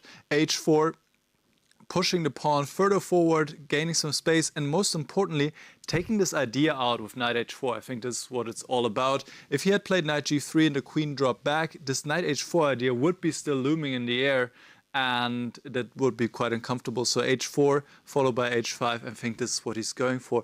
I would like to switch now, if that's okay with you guys, to a very creative opening approach by Magnus Carlsen. We saw him taking a think in the first few moves, and I would love to cover this, what happened here. c4, c5, so far so good. So now the question is how to deal with this pawn on h2. We saw Alireza took on h7, knight g3 would be another option, and Magnus goes g3. And at first you might say, what is going on? The knight on h1 doesn't have any squares anymore, and we're going to see the idea very soon. Caruana actually keeps copying, so also his knight is now trapped. And here we see the idea, very interesting play, queen g2 to stop the bishop from being developed. Since the pawn cannot move, the bishop could be taken by the queen. So I just want to show this to you guys because this is quite unusual. And after knight d6, Magnus followed up quite powerfully or quite dynamically, goes b4, sacrificing a pawn. C takes b4 to push the knight away from d6, goes c5, the knight has to move somewhere to c4, and now bishop e4, developing the bishop, hitting the pawn on b7. And guys, Magnus is really playing creatively here in this game against Caruana. Tanya. Piano-catering the queen and then getting the structure. I love this. This is some another planet level of creativity, Peter. Yes, it's stunning, and that's why I'm always encouraging everyone to slow down. You had no need to rush. Yeah, there are so many incredible finesses available, I'm pretty sure. Yeah, now Magnus going for knight b3, targeting the b7 pawn. Yeah, he wants to eliminate that knight from a5. That decision was actually taken quite quickly by Magnus. We do see the evolution, but not exactly liking it. On the other hand, we don't know concretely the lines behind what the players are having in mind. I would like to highlight that we mentioned that the knight on h1 was not stuck, but the same applies to knight on h8. And can we just bring back the second? Yeah, knight c6 played. It's the human move already. Computer is not happy about it. We'll be coming back. I just want to highlight another deep idea behind g3, and the reason why Fabiano has played the move g6, which he definitely did not like. First of all, if he plays a move like f5, that might run into queen h3 double attack, hitting on f5 and hitting on h7. That's already kind of scary, enough reasons not to think about it from black's perspective. And if you play knight g6, then it's the typical famous classical idea against the g6 knight, g3 h4, and already you have this awkward threat of h5. Again, something that you dislike. So Fabi played g6 and then queen g2. Ever since that, I believe that black is on the receiving end. Now let's head to the current position. Knight b3, knight c6 had been played, d4, f5. And I'm loving White's chances here. I'm just stunned. I'm absolutely stunned. And once again, I'm going to go back to this point, Peter, because I think this move by Magnus, it really shows his class. It is so counterintuitive to take away the developing squares of the knight. But the ideas that you pointed out, apart from blunting this bishop, so now bishop takes h2 is no more a threat. White is threatening on h7. And just the structure that Magnus went on to create for his pieces, fiancé shadowing the queen, bringing eventually this pawn sacrifice to dislodge that knight from d6 to take control of that e4 square, so the bishop comes in front and black is never able to open up with his own b pawn. I mean, this is just incredible to see, and it just leaves Fabi doing this knight dance from c8 to d6 to c4 to a5, only eventually to fall back on c6. Yes, and now Magnus occupies the center with d4, f5 played in order to also develop the knight to f7. Still, black will have this awkward question, okay, knight comes to f7, where does my queen go? Yeah, from f8. It can't really go to g7 into the long diagonal, that would be way too scary. On the other hand, the only good news that I see for black is that if white puts the bishop back on f3, then white will never be threatening d4, d5 because black will have knight e5. That will be like a very nice defensive resource from black side. I would love to get f4, bishop f3 in from white side, then I would have perfect grip. But it's obvious that Fabi will never let this happen. I'm still in awe with this game. I feel like this has been just really incredible to see, because it's not an approach that would come to anyone's mind, right? You really want to get this knight out and to figure out this setup. You've got minutes before the start of the game. This just shows Magnus's class, Nicholas. Absolutely, and we were talking about it yesterday. He wanted to play creatively. He was always looking with Aronian to find some brilliancies. And talking of brilliancies, I just want to show one very interesting moment here. After knight b3, black could have actually taken this knight. And here you might think, well, now I cannot defend this pawn on b7 anymore. And this is probably what Caruana was afraid of as well. But check this out. Long castle is possible. In this position, you defend the pawn on b7 and the bishops are there to protect the king. And suddenly, maybe black is already a little bit better. But these moves are just so difficult to spot, since it's just not intuitive for us chess players to look and say, all right, well, the king can just skip over the rook and get into the long castle position. So now after d4, f5, Carlsen is taking a think he should drop the bishop back to d3 here. And he definitely has good compensation for the pawn, but it's such a wild position. It's probably one of the most unusual positions we've seen so far in the whole tournament, Peter.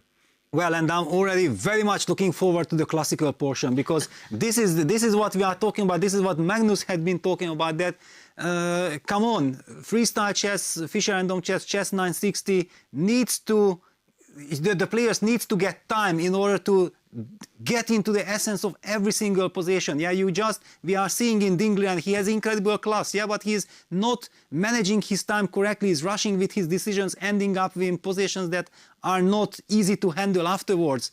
Yeah, making sure that you can spend time, and I'm pretty sure in classical section, some player might be even taking 20 minutes of his time for his first 1-2 moves, and it will be completely justified to get the control. The players are so strong, once they establish the control, it will be so much more easier, so much more natural to continue. Yes, and in this particular position, it's perhaps not so easy for Magnus to continue, because the move that you really want to make is bishop to f3 here. You want to keep that bishop on this diagonal, but because of the reasons that and he does decide to keep the bishop on this diagonal, but I think it's going to be kicked out really soon with that e-pawn moving forward. e6, the rook on g8 is hanging. Once it goes to e6 again, it will be about, does Magnus fall back to c4 or to f3? Because you want to play bishop to f3, but then that limits your d4 pawn. You don't want your bishop to come under attack. The knight on h1 will not come into play. The only way that I see that knight on h1 actually coming into development will be with this pawn either moving to f3 with ideas of e4 eventually, or the idea that you suggested, not all the way to f5, but to f4. But once the bishop was to fall back to f3, you really take away the future of this knight. So you're just expecting that perhaps after e6, Magnus is looking at bishop c4? Yeah, probably. But once bishop c4 happens, then black will have the chance of trying to open up that long diagonal. Yeah, with b6. Yeah, with that was the whole point. What Magnus wanted to avoid right from the start with this brilliancy with g3, queen g2.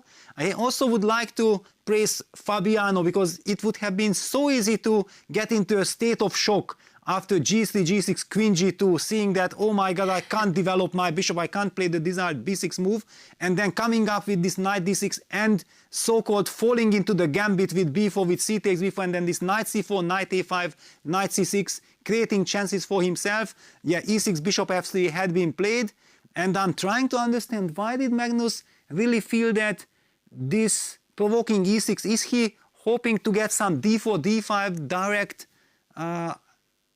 direct ideas there by opening up the d5? I don't really understand it yet. Let's point out why Magnus didn't like the natural-looking bishop c4, and you mentioned this. I just want to show it to everybody that this would allow the bishop on a8 to come into the game with a tempo against the queen, and this is what Magnus wanted to avoid, so he instead has made the move bishop to f3.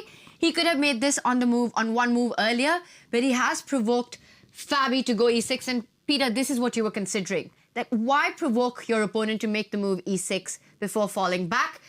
Nicholas, do you have the answers for us? I don't have the answers in this game, but I want to jump to another one where we really have a critical moment right now, and that is the game between Aronia and Ding Liren. And there's a huge possibility for Aronian here to sacrifice the knight.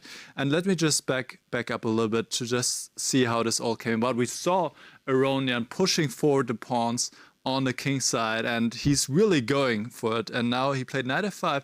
Here maybe black should have traded the knight. Instead, Ding played rook to d7, defending the pawn on e7, but allowing the following shot. Knight takes g7. This is not on the board. No, it is on the board now. It is on the board now. Aronia just played it. Knight takes g7, and this is a very powerful shot.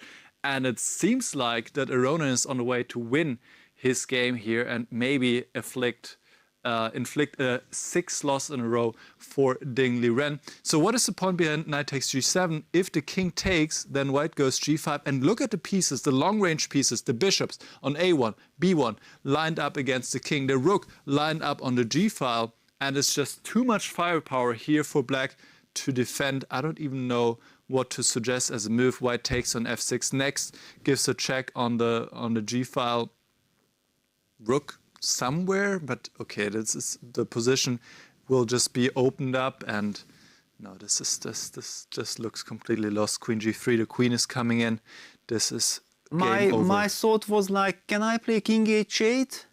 Is that a move? Or king h8 and then move the e pawn. Yes? Yeah, and then you just double on the g file and deliver checkmate. Yeah. Queen g3. Wow, and yes. knight f5, you're gonna go queen g7. Wow, well, now it's probably time to sacrifice. Yeah. Yes. It is time. What's wrong with? Oh, okay. And then king g8, oh, bishop takes h7. h7. Yeah. Oh wow. Oh my goodness. This is what I was expecting. Yeah, it's that would be absolutely insane if this was played. But after knight takes g7, either way, Ding is in a very tough spot. The probably still best is to go knight e4.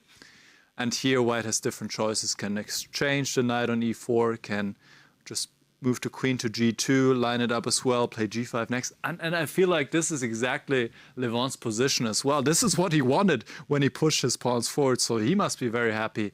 And Ding, how is Ding looking right now? He is calculating and trying to find a way out, but objectively, it seems like there's none. Tanya. He's in a state of shock. He can't believe it. Look at this. Yeah, no matter what he does, there is no safety. He cannot play a single game of chess because he always runs into some trouble. Right out of the opening so many times. He's just not managed to get a position going. It's kind of heartbreaking to watch this, Peter. And for Levent, early on, he finds his target. He's going for it. The attack isn't stopping. Everything is ready to strike on black's king. Meanwhile, most of Ding's pieces will not be able to help in the defense. G5 is coming up next. This is busted for Ding. Yes, this is... We have been talking about this in many of the freestyle chess positions. Yeah, whenever the bishops are aiming towards the king, that can be very dangerous for A1 and B1. And Levon very nicely sensing that my king is safe in the center. Let me try to attack black.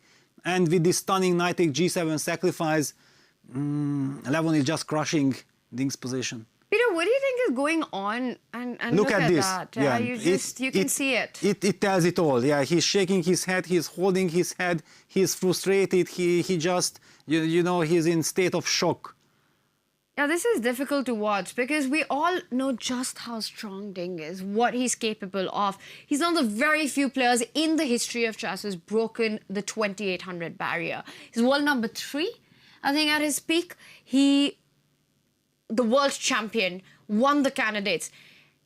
And the kind of chess, the Sinkfield Cup, the kind of chess that we've seen him play, he's just such a big fan favorite. Peter, what's going on with Ding? Well, okay, there are many things, but what is happening with him in this tournament is that he is not able to step his foot in the tournament. Yeah, if once, I think he's now saying, just give me one stable position, yeah, that I survive the first 50 moves and it's like a chess game and I'm gonna play a long game where I get a feeling that, aha, everything is okay, this is normal, I can play this. Right now he has zero confidence, yeah. This is the biggest issue. And blows like knight takes G7 are not helping him. So the knight was taken, by the way, and G5 is on the board.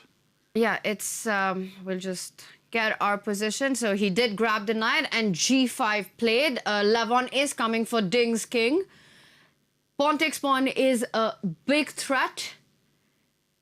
Yeah, E5 and was played. we are getting moves in. Ding going in with E5. So at least he blocks the diagonal. And now do you just continue with the attack? Do you take on F6? Is that the way forward? What's the knockout blow here, Niklas?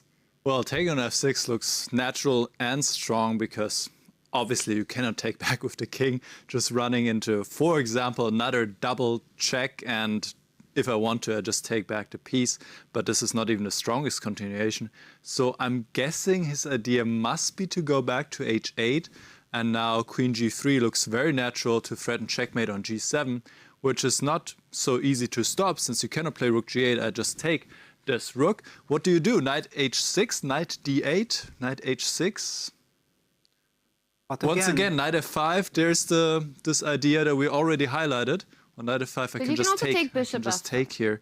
So, yeah, you see, I'm but also out of after words. Knight H6, Queen G7, no, isn't the same? Queen G7. Because you have King F7 somewhere after Bishop takes pawn. Queen G7 Okay, this time doesn't work as well with the idea of Bishop takes H7 okay. because King F7? Black doesn't have King to take yeah. and can still go to F7. Even here, White is better, but it is there are better options available. For example, the very simple F takes E5. How many pawns does White has already? Oh. 4 pawns? Is that right? No, Those 3 pawns. monstrous But bishops. I mean, you only one look at the position tells you everything. This is And right now G completely takes, G takes F6, King H8 on the board. And Yes. Levon is taking his time, that how do I deliver the brilliancy prize, because it's really about this, you know that you have the chance to do something very special. Yeah, and maybe, Peter, we can just quickly go back and see how Levon managed to create this attack because it feels like we're heading towards another miniature. And I just want you to take us through. But hang on, or maybe we might have a... Yeah, he already made up his mind. Queen G3, and I believe that the queen sacrifice on G7 will appear. It's simply so tempting. You don't really get the chance to do this too often. And when you have the chance, the players usually have this incredible sense of aesthetic, so they want to please the public. It might not be objectively the strongest move, but if it's good enough, then you just want to play it at all costs. All right, we will perhaps do a quick recap of this after it's over, but it looks like it's actually going to be over really soon now with a mate in one being threatened. Ding needs to answer that. I think you have to move this knight on F7. There's absolutely no other way to defend against Queen G7. I don't even see a move here. Yeah, knight H6 is kind of strictly the only move. Okay, knight D8, but I don't see any benefit. Knight on H6 just in case covers the G8 square one more time. Niklas already highlighted that by no means Queen G7 check is the strongest continuation. And then we might be, now it's the right time to ask Niklas, what did you have in mind? Well, I was suggesting simply taking the pawn on e5 here. So take on e5 and then attacking the knight on d6. And, well, Knight df5. knight Okay, df5 looks very sensible, and maybe queen to f4, hitting the knight again. Also threatening maybe e6 and f7, just opening up the bishop with tremendous effect. Yeah, let's just put that on the board. Yeah, I play queen f3 because I'm a human. I'm trying to trade queens. Queen F3. And then you just deliver. Take. I can even trade queens, play e6, and f7 is coming. The rook is And attacked. let's just highlight that bishop on a1, right? Yeah, the bishop on a1. Let's just put it on here from the corner. Almost giving checkmate. Well, the game is pretty much over. And let's not forget that bishop has not moved in the game, right? The bishop that delivers the checkmate was there right from the start on a1. Yeah, both of them, and both of them are playing a huge role in this attack. We've got a move We have a move. in Nicolas. So instead of knight h6, Knight d8 was goes played. the other way, knight to d8. And now this sacrifice can actually be played. And the difference is, we were looking at this already, the difference is that now after king h7, and Peter was mentioning it, the bishop takes h7, king f7, white doesn't take on f8, but can play g8 queen. And here the knight was necessary to defend the square one more time. And now if the rook takes, bishop takes, king f8, bishop takes d5, bishop takes d5. Let's make a material count. White is up 2 exchanges, takes another pawn on e5. You might as well resign. So I think this will happen. Queen g7, as you said, if you can play it, and if it does win, then you just want to play it and get the brilliancy prize for this game. And Aronian sees this in a blink of an eye, and I'm sure he will play either this or bishop takes e5. I mean, there's so many winning continuations. And this, well, guys, it is the most crushing defeat for Ding yet, and the 6th loss in a row. Yeah, I think that we should keep the camera on because it would be so nice to catch that moment when Levon goes, no, he takes on, he just captured the pawn, which is professional. Yes. He just, what did he play? Bishop takes bishop e5. takes e5. This is even better than queen g7 objectively, but all right, we're talking between +10 and +9, so it doesn't really make a difference. The queen g7, it just felt like such a Levon move to play to the galleries. But then this is the professional approach. He doesn't go for anything too complex, doesn't require too much calculation, just keeps everything, every plus on the board. There's f7 coming in, ideas of queen g7. Could still happen. Exactly. Basically, the point is that f7 checkmate is threatened, so if black plays the move rook d7 to f7 to guard that, then queen g7 comes already with an extra tempo. After takes, we do exactly the same like before. Take on h7, we queen with g8, and we have already even captured the e5 pawn. Yeah, I mean, this might even be the moment that Ding just decides to resign and end this and kind of just wants the whole thing to finish, this round robin to finish, one more game to go, and is already thinking about the classical knockout stage. Yes. This is the current position. Levon Aronian with a crushing attack. We are seeing, I think, the final moves of this position. Queen g7 this time will be on the board. Yeah, he moved. He played rook to f7, the move that we were looking at. Yeah, well, look at this. He's going to do it, Peter. Levon can hardly hold himself back, yeah? He already wants to go queen g7 and then this g8 queen check. That's why my intuition was, okay, put that knight on h6 at least to cover that g8 square. But yeah, poor Ding is, I think he is just not there anymore. He's just in a state of shock. He doesn't know what's happening with him. And I really hope that for the knockout. And there we go. It's on the board. A queen sacrificed by Levon. Queen to g7. And it's resigns by the world champion. Levon takes the win in an attacking masterpiece. Yeah, everything. All this e3, f4, e3, and then g4, h4, h5 was setting up all these possibilities. He was dreaming about it, and he made it happen. And Ding Liren, the disappointment continues. One more game to play before the start of a different tournament. I think he's already dreaming about it. He wants this one to end. For Levon, a much-needed confidence boost as well. He goes up the leaderboard. He goes up the standings in the round robin. This one, a miniature. We will maybe just see this one more time because I think it's one of the most beautiful finishes that we've seen so far in this tournament. But what catches your attention? There's a lot of live action on, and I think we have to rush over to the Magnus Fabi board. And maybe, Nicholas, you could take it from the top and see how we got here really quickly. Yeah, there's a lot of action happening. We're so focused on the Iranian game that we missed a few moves here, and it really has heated up. So last we checked in was after bishop f3. Now b6 was played to involve this bishop as well, and we see the idea of Carlsen behind provoking this e7, e6 move a few moves earlier. He goes d5 now to open up the position, and this is his best choice. Knight e5 was played, a move that Peter already highlighted, trying to trade the knight against the bishop. Carlsen takes this knight, the bishop takes back, and now d takes e6, allowing a check on c3, which was also played. First the take on f3, and now the check on c3. The king cannot castle anymore, goes to f1, but when the king lands on g2, it is almost like a normal castle. And here it is quite wild because black doesn't want to take back this pawn. The queen could come in or the rook could be traded. Queen c6 would look very strong, I believe. So queen e7 was played. Good move by Caruana, who navigates this position well. C takes b6, pawn takes back, pawn takes d7, rook takes d7. We have almost caught up with the current position. King g2 and castle. There we go, castle in the 18th move, finally. Castling here, and Carlsen goes a3. So let's take a breather. A lot has happened. The white king is safe. The black king is kind of safe here on the king side. f5 has weakened the position a little bit, but let's talk about the knights. Let's talk about the knights. This knight is completely dead.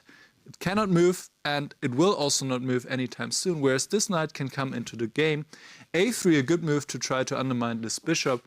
So it seems that Caruana is a little bit better here because of the different knight positions. Then again, the king is a little bit more open. However, with the bishop, I feel like it is still very comfortable. And maybe Caruana can try something, but it is still quite equal. What a game so far, Peter.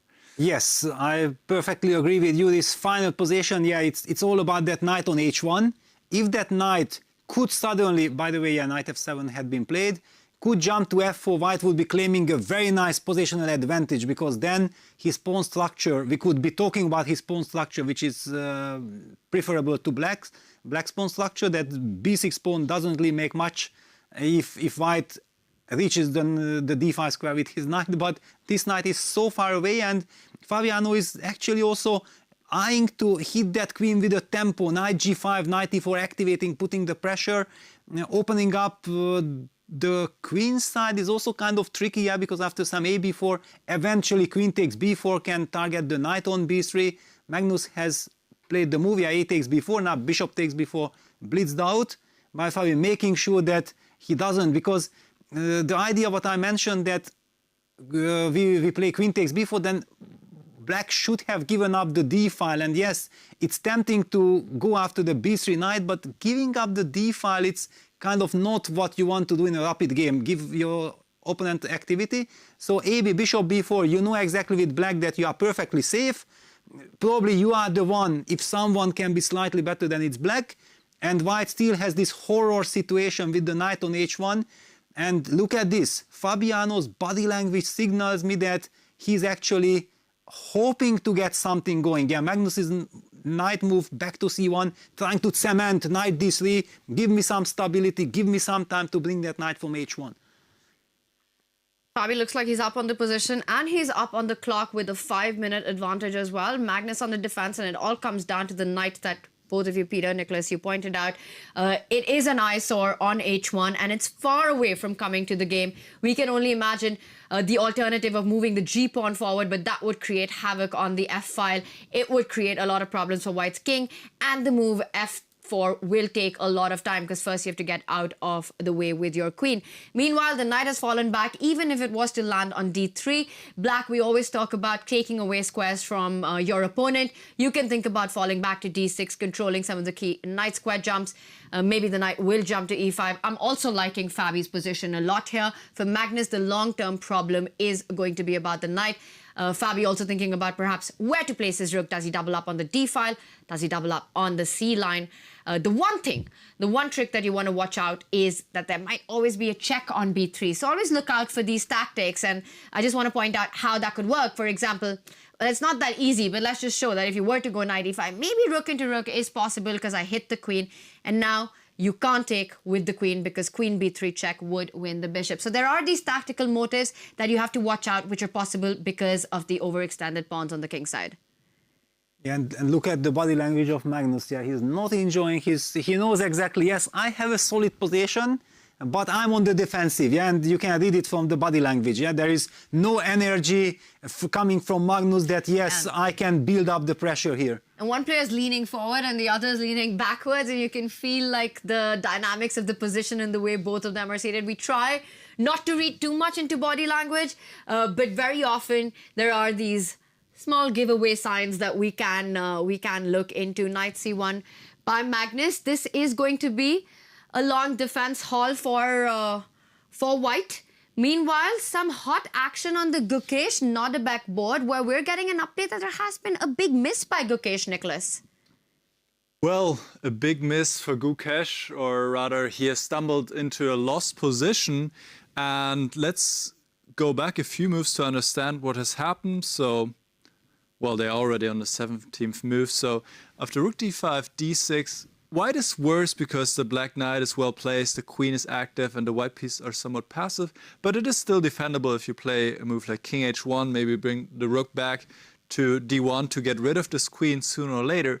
Instead, G.O.A.T played queen h3, and maybe he missed that black can actually castle here. And that's exactly what Abdusattorov did. He castled short, immediately putting the rook on the open file, bringing his king to safety. And this knight is under a lot of pressure.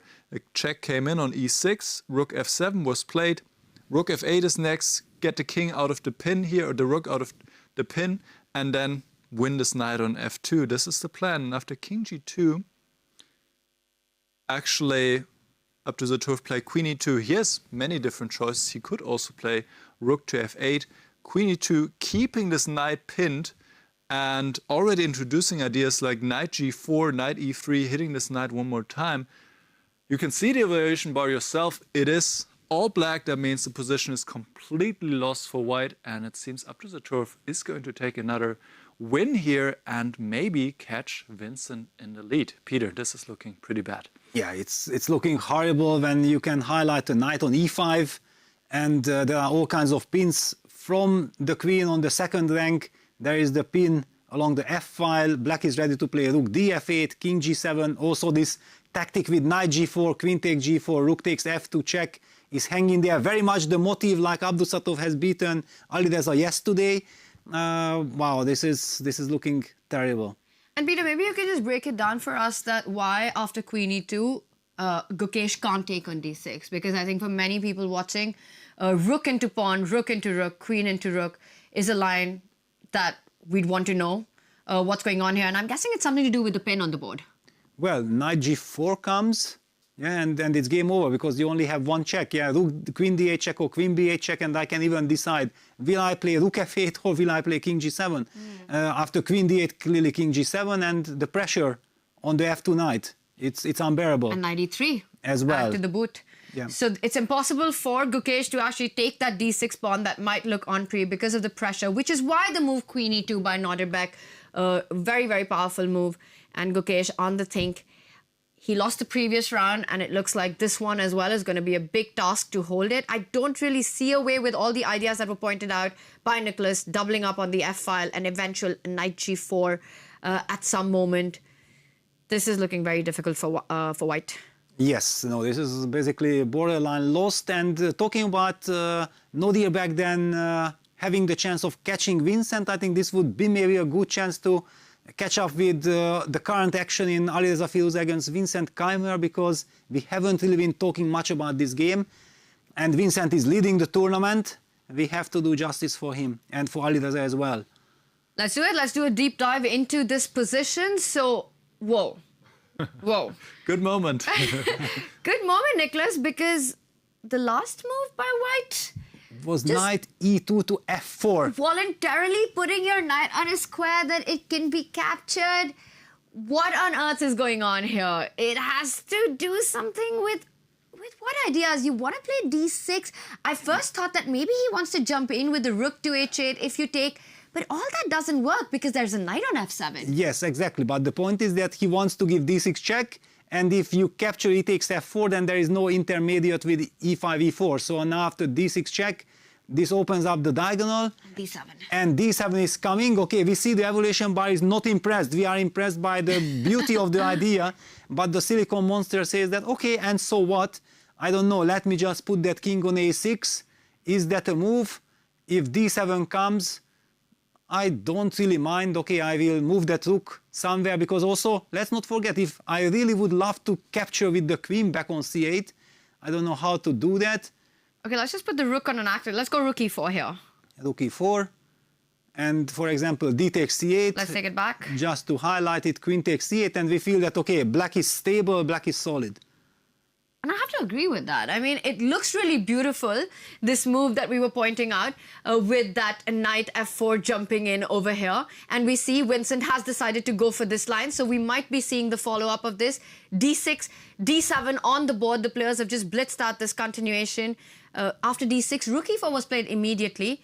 Yes, which d7, makes a lot of sense. Yeah, d7 blitzed out, because after d3 there will always be knight g5. Yeah, so that's why black does not need to worry this pin. However, before we delve into more action, look at Vincent's clock. He's under 2 minutes in this razor-sharp, crazy position. So Alireza has tons of tricks at his sleeve. Vincent has to and look at this. He's concentrated. He feels the tension. He knows that this is a very critical, decisive moment. Very critical moment. He's up a piece. Vincent is up a piece right now, but look at the amount of threats on the board. That pawn on d7, super strong. The bishop and the rook lined up. Make sure that the knight on f7 really doesn't have that much freedom. You can't really allow rook h8 at an opportune moment. The biggest resource for Vincent is this move, knight g5, as you're pointing out, with the arrows. White can't win material currently.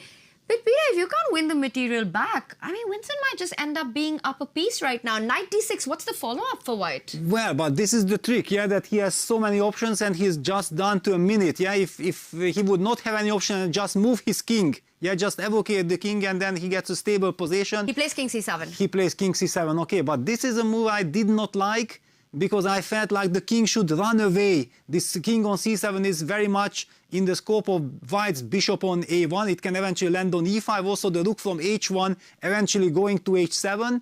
It's a little bit scary. But really quickly, Nicholas, what was the problem with knight d6? Because to me, it felt like the most natural move in the position.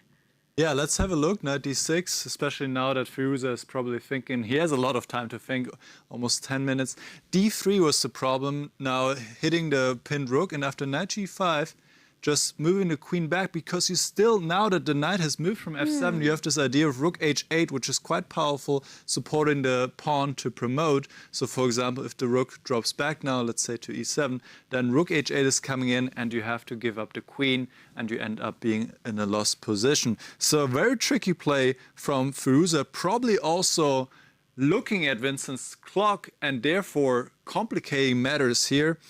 King c7, as Peter already pointed out, felt like a step in the wrong direction. King a6 would have been safer. There are also some other choices here. So king c7 was played, and now d3 was already played. Rook e7, the rook drops back, and now White can take back on c8. The position has simplified a little bit, but still feels like with the king and the queen well placed, the bishop may be coming in over the dark squares, that it is black who has to be careful, especially considering the time situation. So I'm a bit worried for Vincent right now.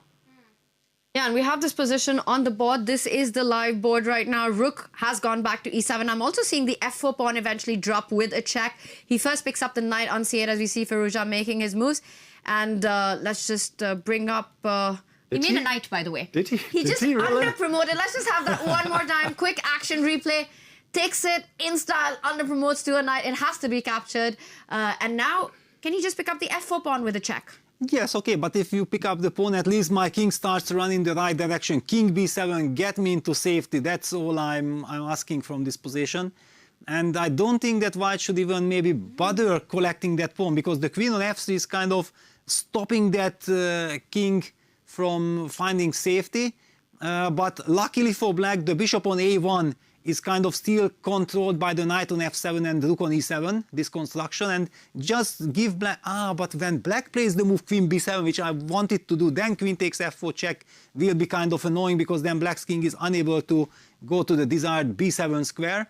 So Alireza is taking his time. He's sensing that, okay, Vincent has little time on the clock. Objectively, I also have chances. And what happened here? Yeah, I think Gukesh probably resigned. Yes, we're getting a result in Nodebek. Abdusatrov takes a win. We left it last with big pressure on Gukesh. All those pins on the board. But I think we're going to stick to this position as the players are playing on about a minute on the clock.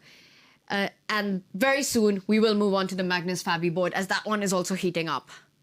Oh, yeah, we have so much action. So queen c8, let's just see how Alireza reacts here. He is taking his time. Nicholas, keep us to the good. Let us know when is a good moment. Perhaps this is a good moment. Yes. It might be time to switch over to the Magnus board. Just a second. Yeah, Alireza played the move bishop f6, which I thought like it's the main move. It's played, and it's all up to Vincent how he will handle this. And Peter, we will come back to this one, but just for a moment, let's go back to this, because look at that knight on h1, which we were talking about being such a horror story in white's position, has landed on d5. Take us back. How did it get to d5, Nicholas, and what's the current evaluation of the position? Well, I was also surprised for a moment, but actually I believe it was this knight on c1 which made it to d5, and the other one was traded. However, quite a transformation of the position compared to when we last checked in. Here we see Magnus trying to get this knight into the game, and already actually has taken over. Objectively, he's a little bit better now, but the position is quite difficult to play for both sides. e4 even, playing in the center, queen f6, and now knight e2, bishop c5, and knight f4, and the bishop is traded against the knight, but Carsten did not take back. Instead, he puts the knight on d5, forking the queen and the rook. And wow, there was a very strong move here, but for a human, very difficult to find. Rook to c3. What a move. Good luck finding that. Rook to c3, counterattack on the queen. And the point is, if you take either of the knight or of the queen, in the end, I can take the rook on g1. We end up in an equal endgame. White can play queen b2 instead. But all right, let's focus on the game. Instead, queen e6 was just played by Caruana. And here we see the idea behind Magnus knight d5. He wants to get rid of the queen so he can put his queen on this diagonal. Queen b2 check looks very strong now. Queen e5 needs to be played, because otherwise I can just take the rook on c7. So just to highlight the idea, right now the knight is pinned, so by going queen b2 check, I'm stepping out of the pin, threatening to take. So queen e5 should be played, because in the end, if we go into this endgame, still the rook on g1 is threatened. But here white could go queen takes f2, still keep this very strong knight on d5, bring the rook in next with rook g1. The king is a little bit less safe. The pieces are better placed, especially the knight position. So this looks like a very comfortable edge for Magnus if he finds the next he has found, He has found, yes. Yeah, this is now Yes, all on this the is board. on the board. So this is a clear advantage. How's the time situation? About even. Magnus is looking to take maybe another win here. Getting on a roll. Yes, he took down the world champion and he might be on his way to take down his 2018 World Championship challenger, but it's far off from that. He's got a very pleasant position and I think it's not the time to write off black just yet. With the rook on the open c-file, there is tension on e4. It's still a game that anything could happen. I'm loving that knight on d5, a very stronghold piece. To me, I think we just come back to that point. Magnus was able to get rid of that h1 knight with a trade, as Nicholas showed us, and that was the key point. That was what was making his position so bad, and with that knight gone, I think his pawn structure, his piece activity, his king safety, just all feels like a position for 2 results right now. Yes, that d5 knight. I was highlighting that if white ever gets a knight to d5 in this structure, yeah, this is typical, yeah, that basically this extra pawn on b6 does absolutely nothing to the position because we are not talking about any endgame. There is a real middle game going on. White is also planning to simply include that final piece into the game with rook g1, and then it will target the queen. It will set up ideas like e takes f5, hitting the queen, and queen takes f5 will be met by queen b2 check, which is incredibly annoying. Because where do you go with the king? Most probably black will have to run towards h6. Very scary spot. I'm not surprised at all that the evaluation bar gives quite a big advantage, not a small torture. This is serious trouble for Fabiano. Fabi in a think. He's touching the 2-minute mark. And while he takes a think, should we get a quick update on the other board? We left it when the position was blowing up. There are only 2 games remaining. And Ali Reza against Vincent. Bishop f6 was played when we checked it last. And perhaps if we just go back to that moment, Peter, Bishop f6, just a few moves have happened. Vincent sidestepped with the rook to d7. Well, Vincent is down to 12 seconds first of all. That's why I felt like whenever some danger is coming, it's basically impossible to handle it with little time. And we see rook h7, g5, queen e2. Now g4 had been played with 2 seconds on the clock. Yeah, you just make a panic move. You can't really do anything. That king had to run to a6, yeah? I told you that after king c7 with 1 minute on the clock, you are into some big trouble, queen e6 on the board. And all of White's army is jumping in. The rook is attacking the knight. Rook f7 was hanging. He moves in, and it looks like it's a big... Is it walking into some pins with eventually bishop coming to e5? First, you defend your queen, and bishop e5 to follow? Yeah, it's over. Yeah, rook h8. There are pins everywhere, yes, so you have to play queen b7. What else can you do? 5 seconds, Vincent has to make a move. He goes queen to b7, so at least putting some pressure on the g2 pawn. Yeah, but this is not survivable, yeah? Bishop e5. Bishop e5, and then the threat of bishop takes d6. If rook d6, rook h7 will be simply checkmate. So queen c6 has to be played, but we are so packed and we are in so much trouble. White might just simply start picking up all the pawns on the king side, and we will be stuck forever. Also, queen g8 ideas at some point, but trying to deliver checkmate on black's king. And Ali Reza Firouzja has so much time to figure this out.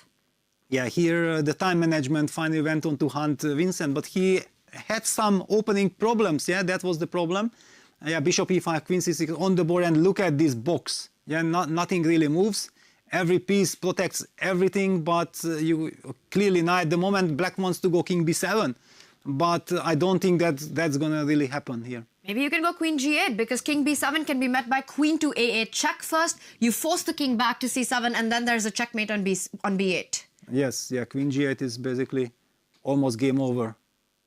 It could easily be a game over. Just to highlight, yeah, we would love to run, give me one more tempo, king a6, but queen a8 check, king c7, rook c8 is checkmate due to the pin. Oh, that's a more beautiful checkmate. I was thinking about queen b8, but rook c8 is more aesthetic for sure. Yeah, also queen c8 check is a mate, checkmate. Yeah, it just goes on to show that black is completely paralyzed, black is pegged. All eyes on Ali Reza, he still has 3 minutes on the clock, and knowing what a kind of aggressive attacker he is, it's just impossible. Imagine him not playing queen g8. And he's thinking, I think he is going to... Maybe he wants to be a bit more fancy and go queen e8. That's also a possibility, but sometimes I feel like better not to be fancy. You were the one who was suggesting queen c8, rook c8, checkmates, Peter. Well, Ali Reza slowed down, so I think he's just thinking what move, and whoa. No, he picks it up, yeah, I'm slightly surprised with this. Okay, but it's completely winning, yeah, he just takes bishop takes f4, He just wants to enjoy his dominating position. I was highlighting that nothing moves. King b7 runs into rook h6, for example. Yeah, complete paralyzation. Black cannot do anything. Vincent down to 5 seconds. I'm not sure who it was, but a great player once said, if you see a checkmate, you see your winning material, go for material, because sometimes the checkmate might not be a checkmate. But in this particular case, Queen g8 just felt so straightforward. And now Vincent is trying to create more luft, more breathing space for his king on c7. Yeah, but there is just none. Yeah, this dark squared bishop. Yeah, this dark squared bishop came to life. Yeah, Vincent was basically using the whole game trying to control that bishop ever reaching some kind of a dangerous diagonal. Now finally it reached there. Black is paralyzed. I also like Areza that he takes his time. He's not rushing, yeah, because he knows that he's winning. You shouldn't be playing on your opponent's time. Takes on b5. Black can just never... But bishop into knight, bishop d6, rook d6, queen c8 is checkmate. Okay, not checkmate immediately, but oh, sorry, wins that's the king game. b6, yes. Yeah, but rook h7, yeah, this is... And picks up the rook.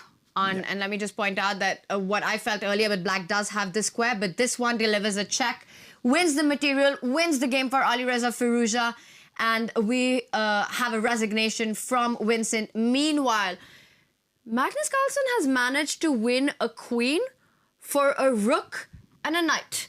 A lot has happened, and perhaps, Nicholas, you could quickly tell us how did this even appear on the board? All right, let's have a look. Already 3 decisive games so far in this round, and this might as well be another one. Magnus Carlsen on the brink of victory. So after queen takes f2, we left it here. Rook g1, very natural and very strong to align the rook, bring the rook into the game. And here king f8 was played. Now e takes f5, queen takes f5, and g4. g4 suddenly enforcing Caruana to give up the queen, because otherwise the queen could not defend the f6 square anymore. For example, queen g5 looks sensible at first, but here you even have the choice to go h4 or even take on b6 already. Knight takes b6, what a beautiful shot, because after rook takes b6, you can now follow up with h4, and the queen cannot keep the rook on c5 defended. Take this rook next, and that will be all. So after g4, Caruana rightly so recognized that his best chance to holding this position is to take on d5.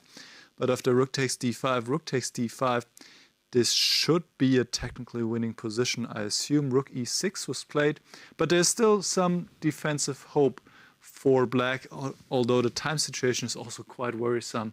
So let's keep an eye on this one, obviously, as it is the last one running, and I give it back to you guys. Yeah, I think the big question will be, does Fabi believe in fortresses in this one, and can he manage to set up one?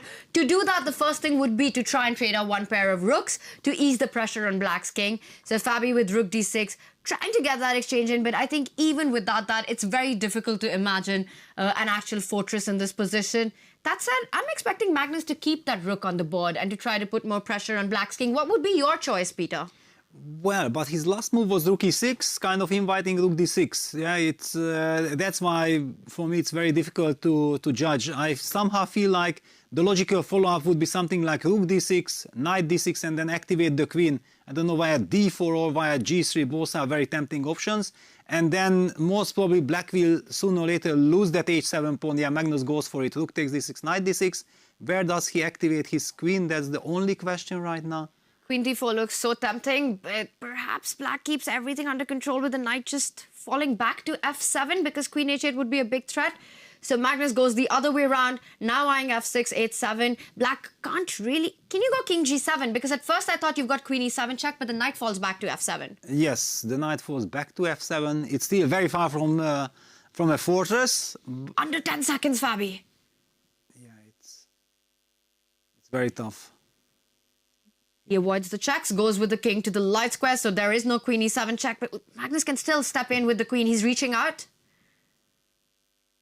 Yeah, basically he can pick up the b6 pawn by force, yeah, going queen e7, knight f7, queen c7, but then some g5 and then h6 ideas with the knight on f7. Is that then a fortress? g5. g5 looks tempting. Black should play g5 and then h4, h6, and I'm holding. So this is what we were discussing. Are there fortresses in this position? So imagine if the pawn was to reach g5, h6, you put the rook, well, Maybe even on f4. f4, f6 with king to g7. How is white? Well, if I get there, but of course white will also break with f4 quickly. There are still problems, but at least Fabi has something to play with. He has now 24 seconds, so at least he's not running the risk of losing on the clock and not finding a move.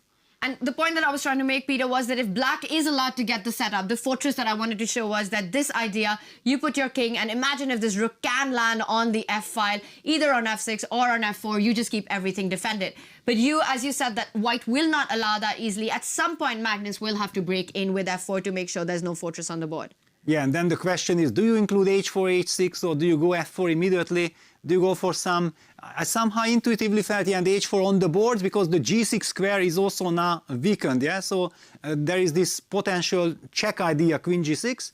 But yeah, Magnus just goes king g3, allowing rook d6, hang on, one more move, and black will get rook f6. But maybe you give a check first, queen b8. And the thing is that even if you go queen b8, Magnus reaching out for the queen, he doesn't go for a check. He controls the f6 square for now, so he's stopping that fortress that we've been discussing. Yes, he's stopping that. But okay, black should just now pass. Yeah, rook e6 played. And I don't think you can still go f4 because there's a check and then perhaps Fabi just captures on f4. Yeah, first queen c3. Of course, you don't need to rush. Yeah, there is no power in the world that can stop white from playing f4 if the rook is not reaching the f file. And then black will have to make another pass. Yeah, these kind of pass moves are very difficult. So, by the way, watch out for queen c8 check. At this moment, it's threatening to win the rook. Black plays the move rook e5, and is this a fortress? Yeah, f4, gf, king f4, is queen takes e5 a big threat? The pawn endgame should be winning for white. That's why it's not a fortress. The rook has to move. And Fabi has about 30 seconds to judge that pawn, king-pawn endgame, and realize that he can't afford to allow queen e5, and he does so, he moves away from the rook. But the pieces feel like they're a little loose right now. He hasn't been able to achieve that fortress number 1 that we were discussing. He needs to make sure that the white king can't cross over, so he keeps the rook on the 5th rank, cutting off the king. How does white make progress here? Nicholas, your thoughts? Yeah, it seems like the pieces are too loose now, and especially the rook needs a stable position. And if the rook cannot go to e5 because of the pawn endgame, I mean, that is the big question, but this pawn endgame is lost indeed. This pawn endgame will be won by white, then the rook is always hanging there and you always have to watch out for checks. So after king e4, which was actually played, Caruana responded with rook b5, and maybe objectively it is possible to hold, but it feels like in practice it is really, really difficult. But now Magnus is down to 10 seconds as well, and Fabiano has accumulated quite some time. Yeah, now there is a chance to give rook e5. Magnus is setting up this idea. Rook e5 check, king f4, king g7, then queen c3, and I'm getting this spin, and I might force you into some pawn endgame, losing pawn endgame. Be careful. That's a sneaky trap being set up by Magnus, because you are attacking the rook, and he couldn't have taken on b5 because of knight d6 check. Let's just quickly show this. The rook was actually not on pre. This would have walked into a fork. So a counter sneaky trap by Fabi. The king sidesteps it. But hang on, then rook b4, rook take g4. If rook e4, no, king f5, rook Queen b5. f6 was coming. Yeah, but now rook This b5 is check. insane. Peter, this is how tricky the knights are. What a crazy endgame. And forcing Magnus to fall back. And Magnus is smiling. He reacts as well. Yeah, he cannot believe. Yeah, he cannot believe. He knows that no one will live down the... Magnus, do you now believe in fortresses? Yes, and he had to play king e3 because king f3 was running into knight e5 check with a fork, winning the game, and king g3, rook take g4 was a check. And this is what you're pointing out. This would have won the queen, won the game for black. And king g3, rook take as well. g4. Rook into pawn, inviting that fork on e5. But instead, the g4 pawn has to be given up. And for Fabi, he will indeed set up that fortress. And you can see it on Magnus Carlsen. Yes, of course. Yeah, queen c3 check played, king h7, the last trap, because now king g8 was running into queen c8 check. Be careful, but now after queen f6, you can play already king g8. How tactically sharp do you need to be in these positions? It's absolutely insane. The queen jumps in, watch out, the knight is attacked. Also, at some point, watch out for queen f5 and h5 if you fall back. So he needs to be a little careful. But now king g8. King g8 gives the perfect harmony. Yeah, this is on the board. King f3 played. And the last question, where do we place that rook? Rook c4 played. So Fabi's really trying to cut off this king, stopping it from crossing over to the 4th rank for now, making it as difficult. Oh my God, that little scramble with the rook and the knight was so cool, Peter. Yes, and look at that knight on f7. Yeah, he just guards that king, and handshake there. It's a true fortress. And look at this, Magnus complaining that no, this was fantastic. This should have been won for me. The knight is the king's best friend when it comes to defending these positions. And it's been Fabi's best friend setting up all these tricks that we saw over the last 10 moves. And of course, the players, I think, they equally enjoyed playing this endgame. For Magnus, a bit of a disappointment. I think he felt it. He was so close to the win. Yeah, it should have been winning. Also, Fabi was down to 10 seconds. Maybe if Fabi would have had more time on the clock, Magnus would have been focusing more on the position. Yeah, he got carried away. And he allowed this, yeah, when suddenly I saw that black gets the chance to play g6, g5, then I already really believed, yeah, I couldn't really hold myself back, that this could be a potential draw. And it was at this moment that we saw this happen, first taking control of the king side, the pawn moves forward, g5. Magnus does not allow the first fortress. He broke open with f4. But Nicholas, this is where I want you to take over and take us through those scrambles that happen with black setting up the knight forks and the rook sacrifice.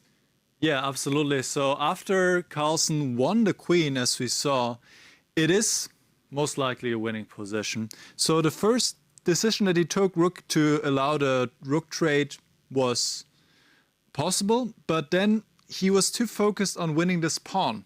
And this allowed black to get the harmony and to set up this fortress, which seems to hold. Instead, in this moment, to play the move f4 here to get the pawns going instantly would have been a better choice. Let's say, for example, also knight f7, the queen is being activated, queen d4, and let's say black goes king g8, and now white improves, plays king f3, and we see that white is able to create a passed pawn here at some point without trading too many pieces. And if this pawn, this f-pawn at some point goes forward, let me just make a few moves here, goes forward to f5 and then maybe to f6 later on, then it can be very dangerous. Of course, still white has to be careful, but this should be a winning position, at least from what I can judge, and especially practically with Caruana having so little time and having no clear way to defend, as we saw in the game here. Carlsen should have gotten the win, and that's why he's probably a bit disappointed right now.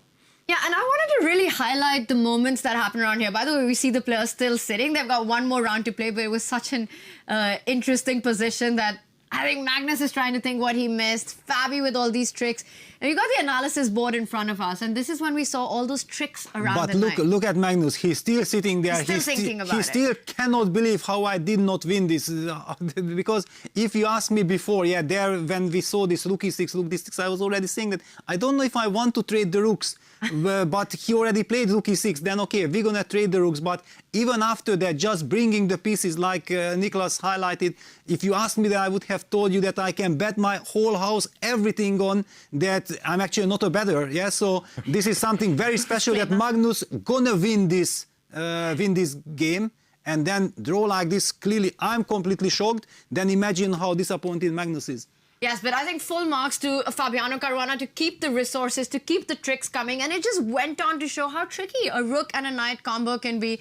As the players themselves, they can't believe this position, the kind of intricacies, the kind of subtleties and the traps that were there. And Peter, this was a moment when Magnus played queen to c6, perhaps thinking that he's breaking through. Either the king, white king will eventually go forward or end up winning material. There are checks over the board, but Fabi, he found a really cool resource. You can't pick up the rook because there's a knight check coming in, winning the queen. Magnus sidesteps that fork, and then Fabi gave a check, eventually with the same idea, and winning the pawn on g4. Well, once more. just to highlight one thing, that after king g7, of course, Magnus should have, yeah, just here, should have given queen c3 check, yeah, forcing black to move with the king.